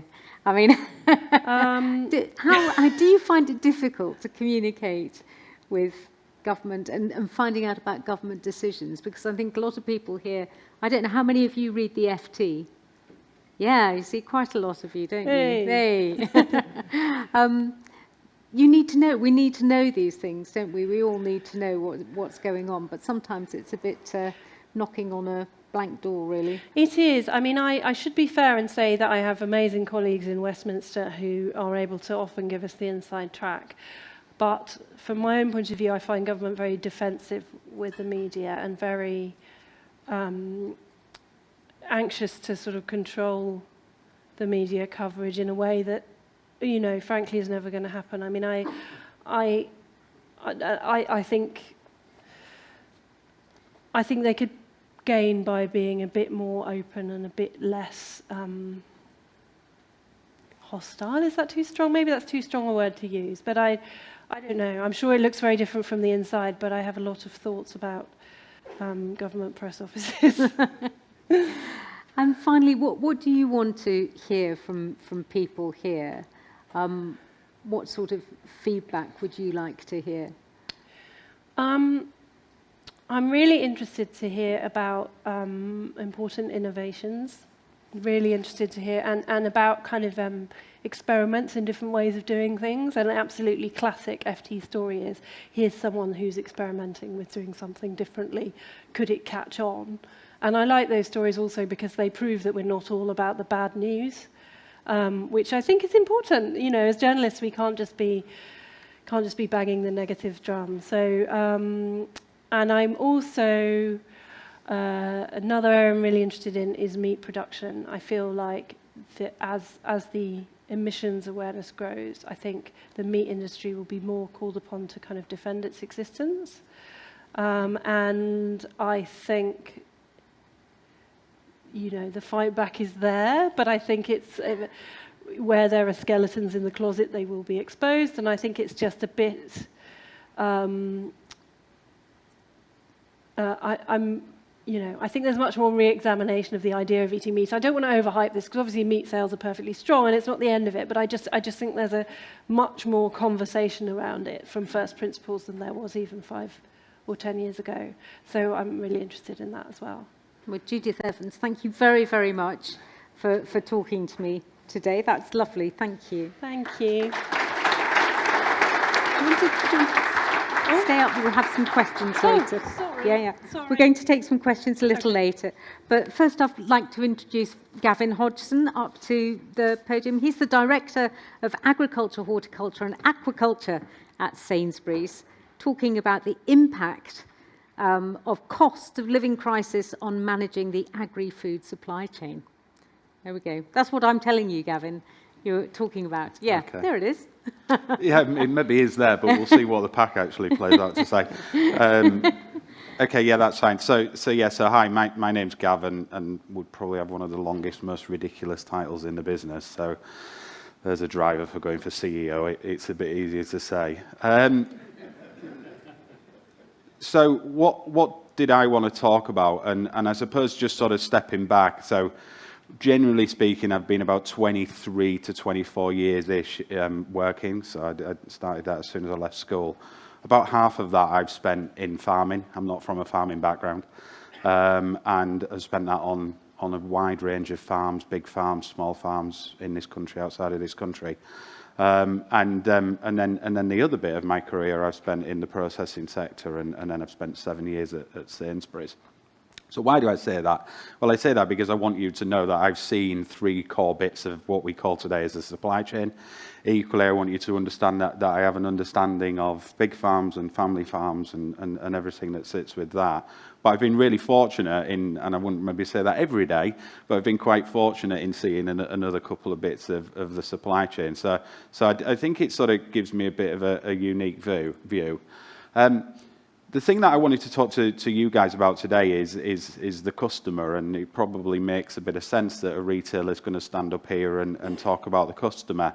But before that, I'm going to build it up, and I'm going to talk about a few of the other bits and pieces. So, to try and stop me from going off track, I sort of put what do I want you guys to know a bit more about by the time I get to the end of rabbiting on at you for sort of 15-20 minutes. I want you to understand agriculture within Sainsbury's and how it sits, how we work, what the team looks like. I want you to understand customers and how we talk to customers and what customers drive and don't drive. And then I've put, what do we mean by a customer and how do we, and when I say we, I mean everybody in the room and beyond this room, and how do we all play a role in delivering for the customer? Because a little bit like was sort of mentioned earlier on there, this is the bit when we talk about supply chains, we talk about farm, factory and retail. And you'll see in my presentation as I go forward, and it's an old slide, is that my view thinks it needs to be a bit bigger than that, to say the least. And then what can we do to make the biggest difference? And it comes into something that's just been mentioned. I think there's a lot of stuff that we can get very stuck on, and trying to solve the entire world and all of the problems that are either true problems or maybe problems that people are making up. So the business, I won't sort of dwell on it, but we have quite a big business. We've got a food business, and then we have a number of other businesses that would sit under the Sainsbury's business. So Argos, one that you're most familiar with, but then we would own obviously the bank and then Nectar and everything like that. So that's where the business starts. How do we then break the food business down? So we break the food business down into a fresh business and into a grocery business. We call them a business unit, so the fresh business unit. And then this is where it sort of starts to build out. We then break down into what we call categories. And we've got a food to go category, we've got, we've got a petrol and a kiosk category, they all sit within fresh, but then we've got what we call MFP, meat, fish and poultry, produce, and then a dairy category, and eggs sits in dairy. And that's where agriculture really starts to kick in, or the agriculture team starts to kick in, because we would play a role or do something in every single one of what we call these categories. I always like to just bring it to life. There's a few numbers just to bring it to life. One of the things that blew my mind, I went from on one of my farms that I worked on, we used to sell 80 pigs a week. The numbers and the skills when I move into this business, still blow my mind. Roughly speaking, and it very much depends on what's happening from a raw material point of view, the MFP category, it's rounding about a 2 to 2.2 billion pound category a year. So that's the sort of type of sizable numbers that we would sort of be talking about.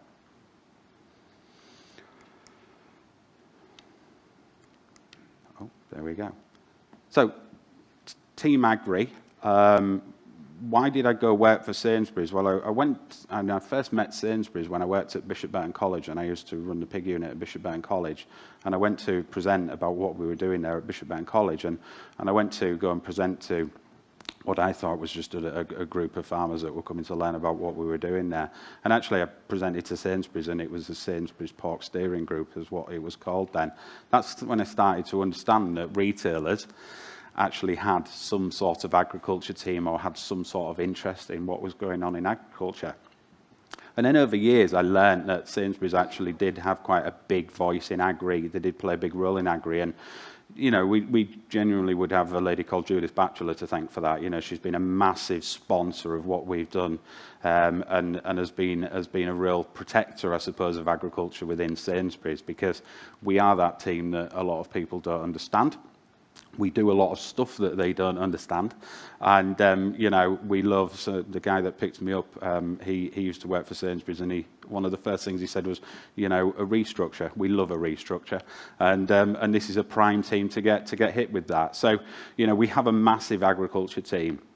It's one of the biggest in the UK. It's probably the biggest further afield, and that's because Judith and the business have seen value in agriculture and what we do from an agriculture point of view. I'm not going to go through everybody on here. The point that I would want to make is that the ag managers that we have here are really, really specialist, knowledgeable people. They are not people that have just done an ag degree and then come straight into retail. There is a lot of knowledge and experience. One that I would guess somebody in the room would know would be Ron Stobart. He's been around the produce and the agronomy well for quite a long time, and there's a number of, we have a vet in the team and various people like that. So we love a strategy. We have to love a strategy if we're not at Sainsbury's. But we used to have an agriculture strategy. We've had many agriculture strategies, and we rewrote our agri strategy around and about at the beginning of this year. And it's built up in a very, very conscious priority logical order. And for me, it has to start with the supply base and the suppliers. And if we don't focus our energies and efforts in what we source, where we source, how it's paid for, and everything that sits with that, we will not deliver what we need to deliver that's above that, whether it's sustainability, whether it's product quality, or anything like that. I've then put sustainability as our next piece of the framework. Those of you that know a little bit more about Sainsbury's, our sustainability strategy is called Plan for Better. I've purposely not put Plan for Better on the strategy. Plan for Better sits within sustainability. But one of the things that I don't believe we call out strong enough in Plan for Better, I said this in my interview and I thought it could be a make or break, is that we don't have profitability or profit sitting within our Plan for Better strategy. And if we don't have that, then we don't have an awful lot of other things that would come on top of that. So that's why I've referred to it as sustainability, because there's a financial element that sits in there as well for me. And then there's innovation and application. We spend a lot of time talking about innovation. We think innovation is going to solve the world. Innovation will absolutely help us move forward, but is it really going to solve absolutely everything? No, it's just part of the answer. But the big challenge that we have is how we apply that innovation. We are not short of innovation. We are just short of the ability to apply that and what the blockers are to do that. Some of it comes back to how we pay, how we buy, profitability. Some of it just comes back to knowledge. There's a number of reasons, but we are exceptionally poor at applying innovation, and we need to look at how that falls into application. So they're the 3 strategic pillars. What's the priority areas? So the priority areas is security and surety of supply. You know, if we don't have supply, then what are we going to sell people? If we don't sell things, then what on earth are you guys going to be doing? So, so that's pretty important. Surety is short-term, security is long-term, okay? I work in a business that by default has to work very short-term, okay? And at best we work 12 months out, this budget. There is obviously things that we would do, but generally speaking, you know, a lot of the business works in that time frame. I've spoken about embedded plan for better within, you know, within the supply chains and how that applies to sustainability. And then the other bit is what we call KRM, so key raw materials. And we spend a lot of time trying to do everything everywhere. And that's, again, I think, one of the things as to why we don't progress at the rate in which we could. The reality is that whether it's through a customer lens, whether it's through a commercial lens, through no end of lenses which you can apply to it, not everything is equally as important as something else.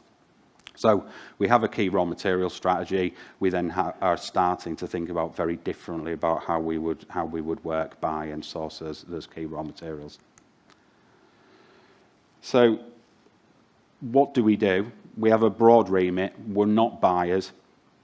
Buyers have a relatively easy remit. They buy stuff. You know, we have a very broad remit as a team.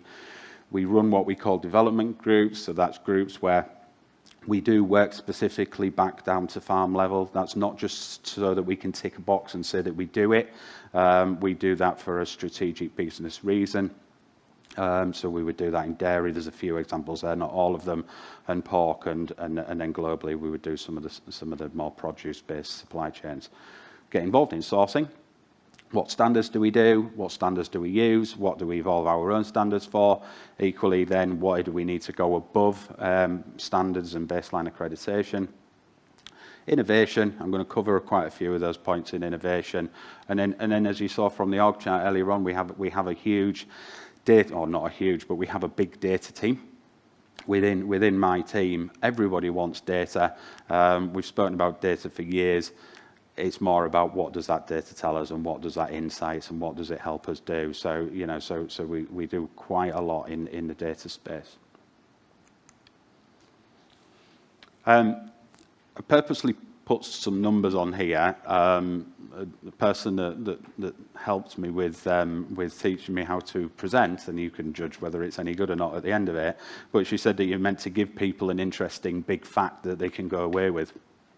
So I've banged a few on here, and you can see which ones you find interesting. But I think the bit is, as I mentioned at the beginning, is the scale in which we do, and the breadth of the area that we cover. So generally speaking, from a fish, livestock and a produce point of view, we're in 60 countries. Predominantly for meat, fish and poultry, we're in the UK. And then, but naturally, when you move to produce and when you move to the world of fish, you start to move out into multiple countries around the world. It is a true number. It obviously slightly changes, but 23 million animals per month. That is fish. Okay, it's not all chicken, but that is the number of animals that we're touching when we look at fish. And then you can see the volume of farmers that would sit within groups and so on and so forth. SKUs, that's what we call, so that's an individual product, is a SKU. So in MFP alone, we're selling 560 SKUs out of meat, fish and poultry at any point in time throughout the week. And I can keep going. Customer. So everybody talks about customers as if they're an individual. And you know, and it's one type of person. The reality is it's not one type of person, it's multiple types of people. 10 years ago, 15 years ago, the time frame doesn't matter. It was old, it was young, it was male, it was female, it was kids, it was no kids, yeah? Today, the way in which we categorize and need to categorize customers is way beyond how we used to simply do it, you know, quite a few years ago. So we have a huge amount of different customers. Their requirements or their interests today, tomorrow could be really different, you know, and that's for a variety of reasons, whether it's something that they read on Twitter or whether it's something that happens at home. That customer need and what they're interested in changes. And we all have to somehow get the right stuff to give to them so that we're providing what they want and then what they will come and buy. So how do we do it? So really briefly the how, and then I'm going to move on to the why. So we do it in regular updates, we do tactical questions, or we have very, very strategic projects.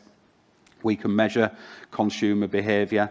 You know, we use this example, but, you know, through Nectar, we know that if somebody would come in for a pregnancy test and then they come in for some vitamins that link to pregnancy, then we need to start thinking about that they're going to be buying nappies at some point in time. And we can measure that, and we can then move coupons to those people and so on and so forth. So we can measure behaviour. We can measure, are they happy, are they not? What's the market telling us? Are they shopping at Sainsbury's, are they not? Are they leaving, where are they going? So on and so forth.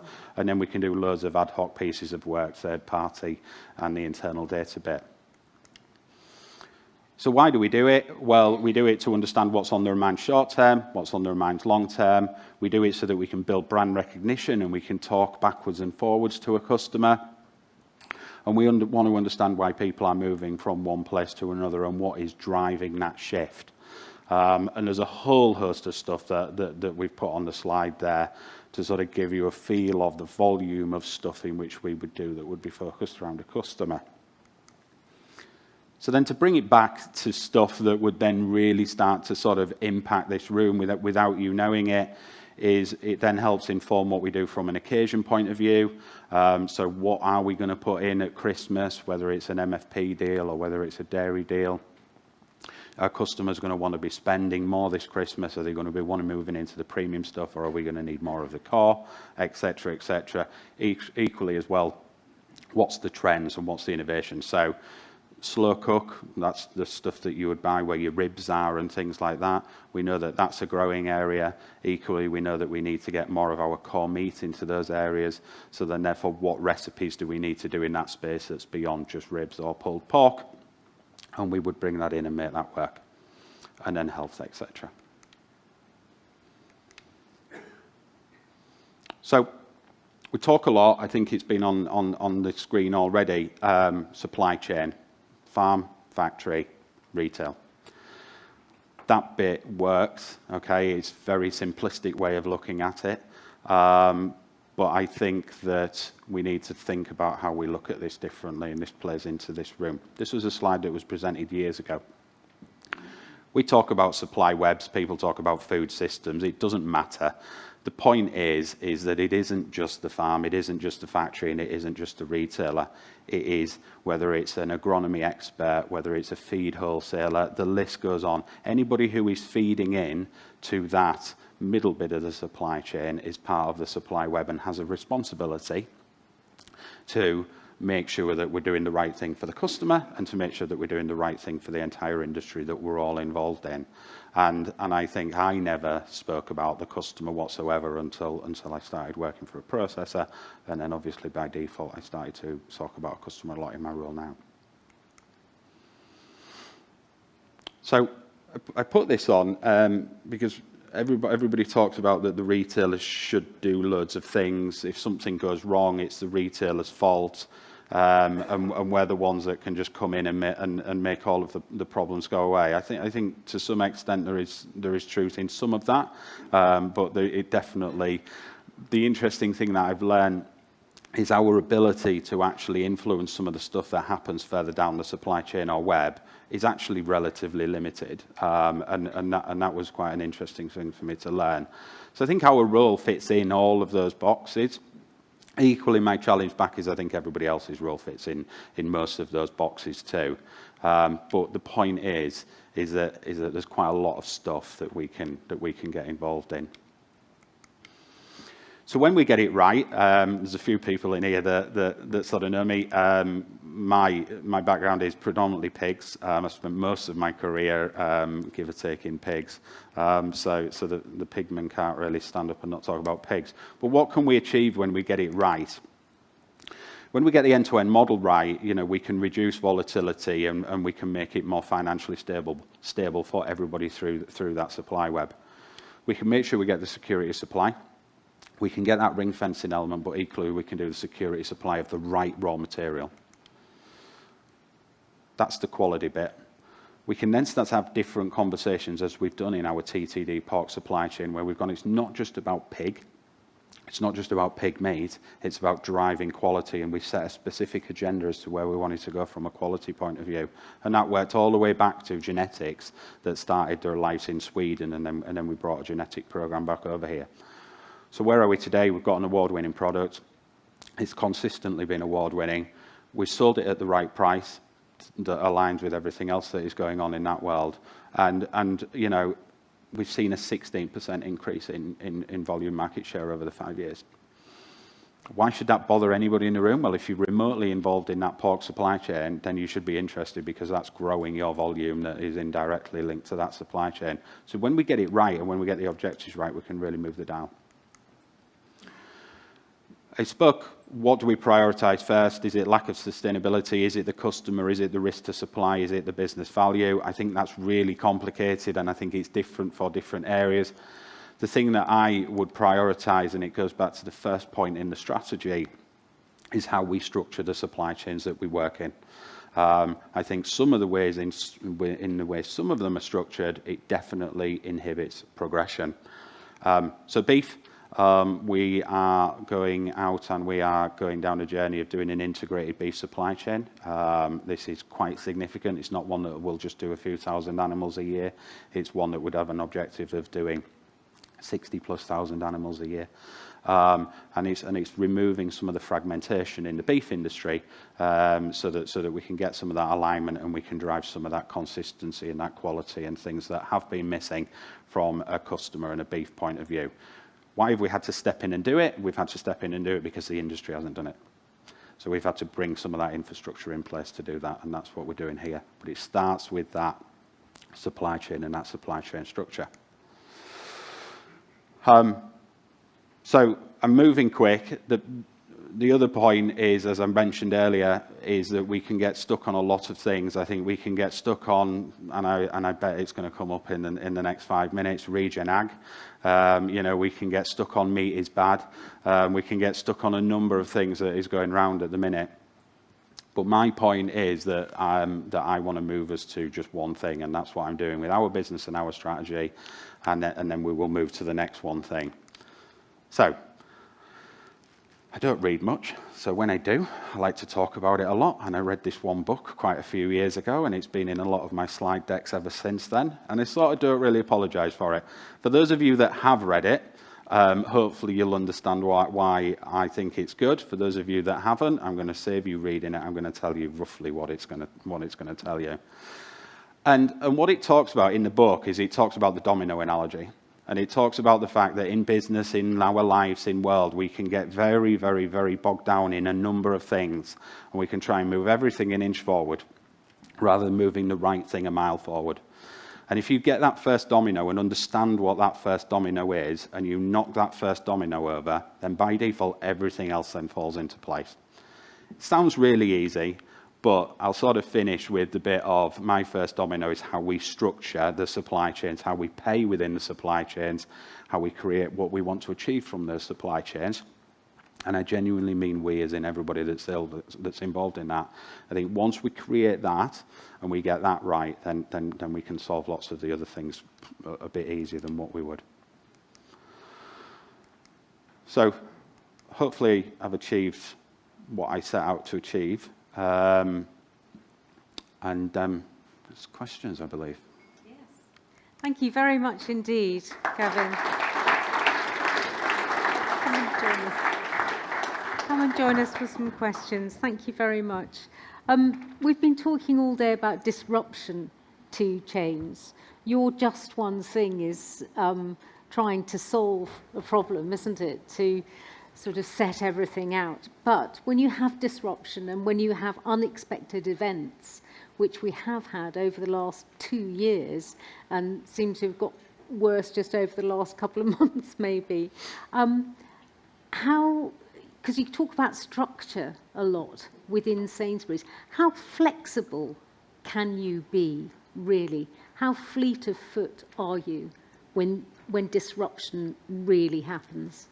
Yeah, I mean, I actually think, and there's a number of people in our business that would say that actually through the crisis of the panic buying in the very, very early days, it was probably the best way in which the business has behaved and performed. So I think it creates focus. I bring it back to my one thing. The one thing in the very, very early days of panic buying was get stuff on shelf. Didn't matter what it was, just get it on shelf. Because nobody knew how long it was going on for. You know, the shelves were being stripped, volume was moving to 150 to 200% in some products, and the one thing was to get volume on shelf. And I think when you have that one goal, to go back to what I've just said, I think you can be quite fleet of foot. The challenge is that we then come back into that world of, we have a number of things.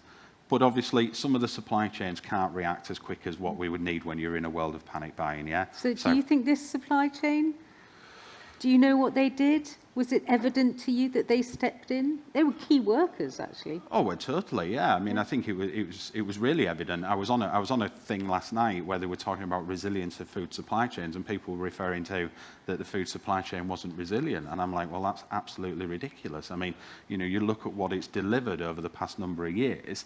Of course, it's resilient. I mean, it's just gone through some of it and continues to do that, you know.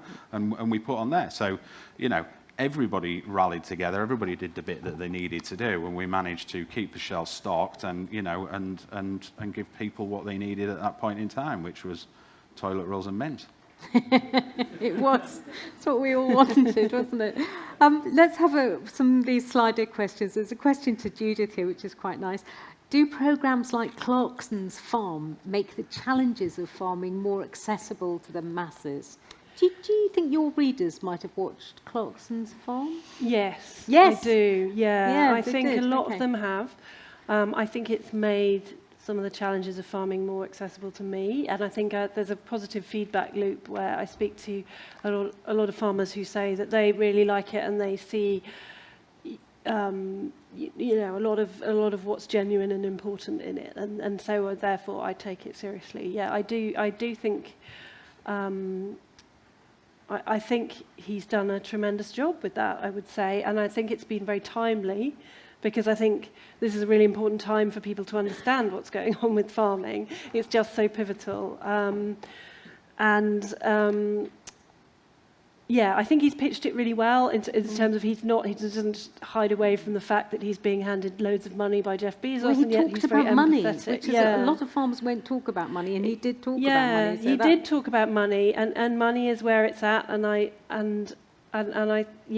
think his honest approach is very good, as is the way that he draws other characters into the show. I mean, it's one type of farm. We all like Caleb.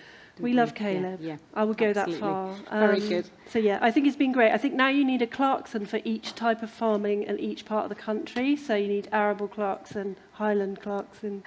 Right, lovely. Thank you. We've got very, very little time, I'm afraid. So final question here to Gavin.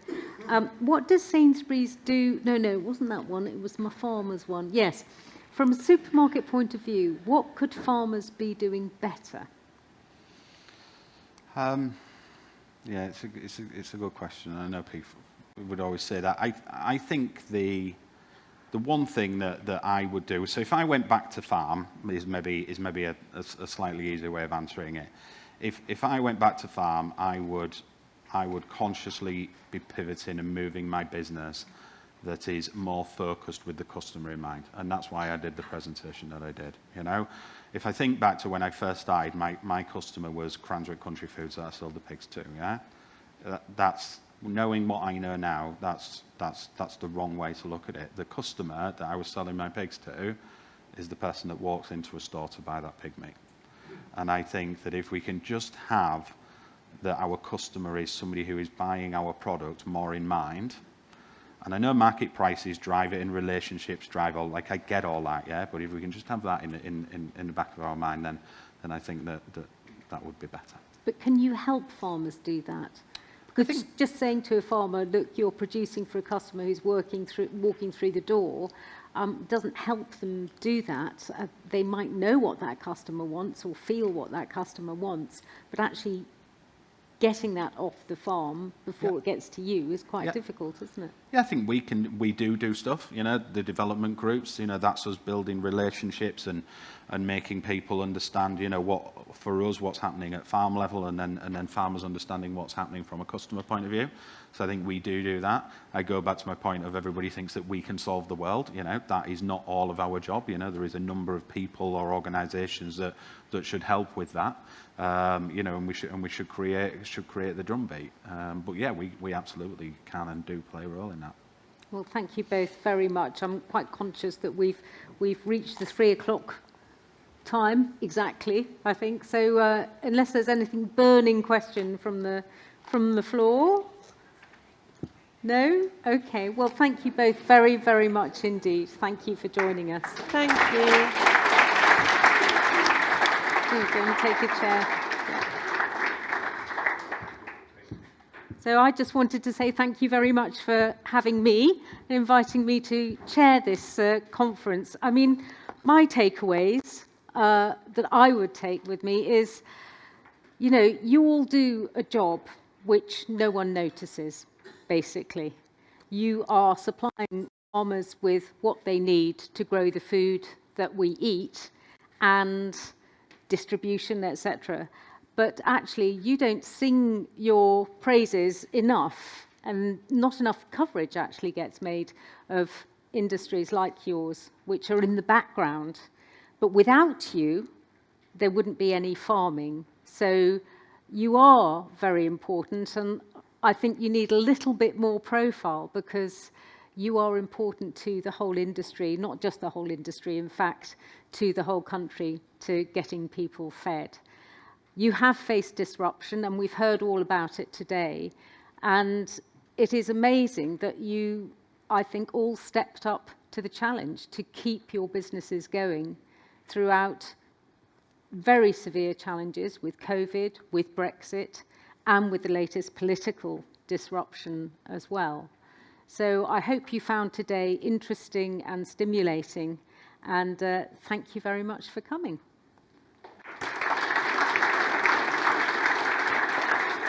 And one last Slido. There was one last Slido, wasn't we? We have to repeat the Slido that we did at the beginning. Does the industry believe the agri-supply sector is in a strong position to manage the key shocks and disruptions in the supply chain in the coming years? Now, we don't know what those shocks are going to be in the coming years. Maybe they'll be even worse than they are now. Let's hope not. And let's have a little look at your answers. Are you all tapping away? I expect you are. I also wanted to say thank you very much to all the speakers who came along today, especially for those who stayed throughout, which is Brent especially, who stayed throughout the whole of the conference. Thank you very much indeed. Now, let's get these results up. Oh, it's like being in an election, isn't it? There we go. Mildly agree. You're all quite mild. I think we might take that mild off these Slidos because it sounds a bit wussy, doesn't it? Okay. Mild. Well, that's actually pretty conclusive, isn't it? That actually, so you feel fairly confident that you yourselves will be able to face future challenges. Thank you very much indeed for having me. Thanks.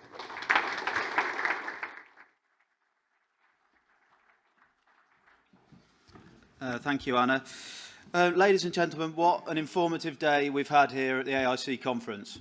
I have absolutely no intention of reiterating everything that we've heard. However, I hope that each and every one of you has found the day engaging, informative, thought-provoking, and that you leave today with valuable thoughts and ideas for both yourselves individually, but also to take back into your business or studies.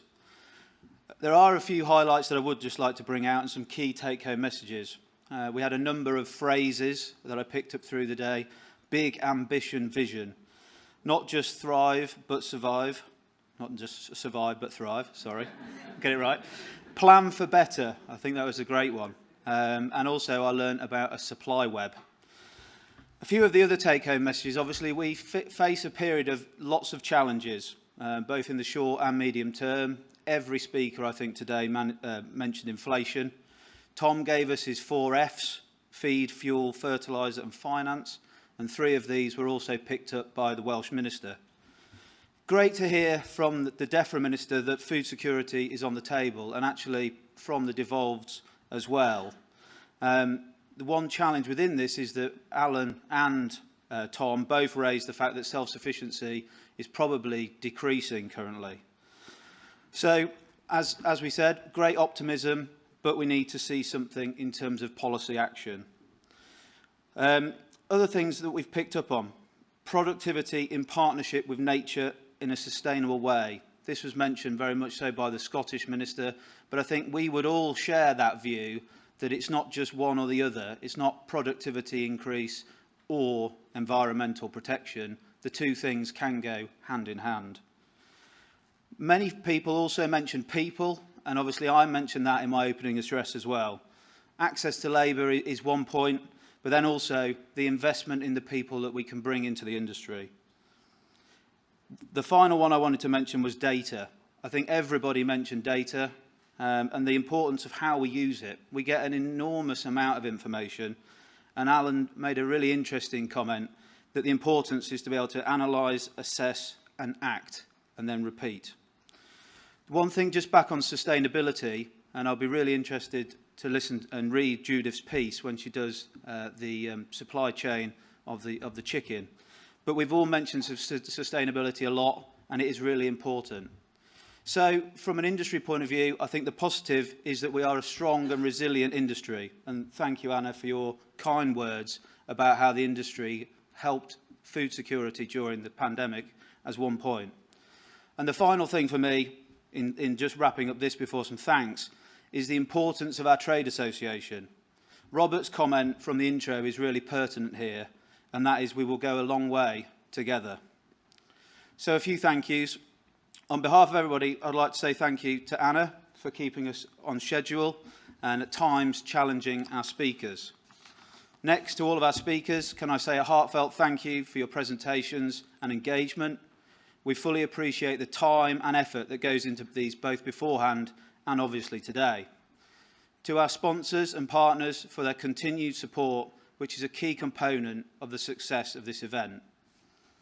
Events like this do not just happen, and certainly not one with such a high calibre of speakers.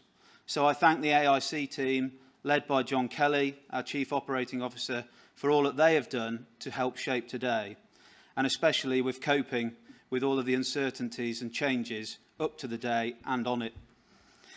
Finally, I thank you, the delegates, for your attention, engagement and interaction throughout Agribusiness 2022. I hope that you've all learned from the day and enjoyed listening to some of the important issues that may affect your organisations both in the near future and in the coming years. We would also really like to hear your views about the event to help us shape future events. So if you could let us know the feedback, whatever it might be, there's an option on the Slido app, and there'll also be a follow-up email after today. So on that note, I declare the AIC Conference Agribusiness 22 closed. May you all have continued success in your businesses, and I hope you take back some insight to help with managing disruptive shocks within the agri-food supply chain, both now and in the future. The last thing I have to do is some flowers and some thanks to Anna. But thank you very much, everybody.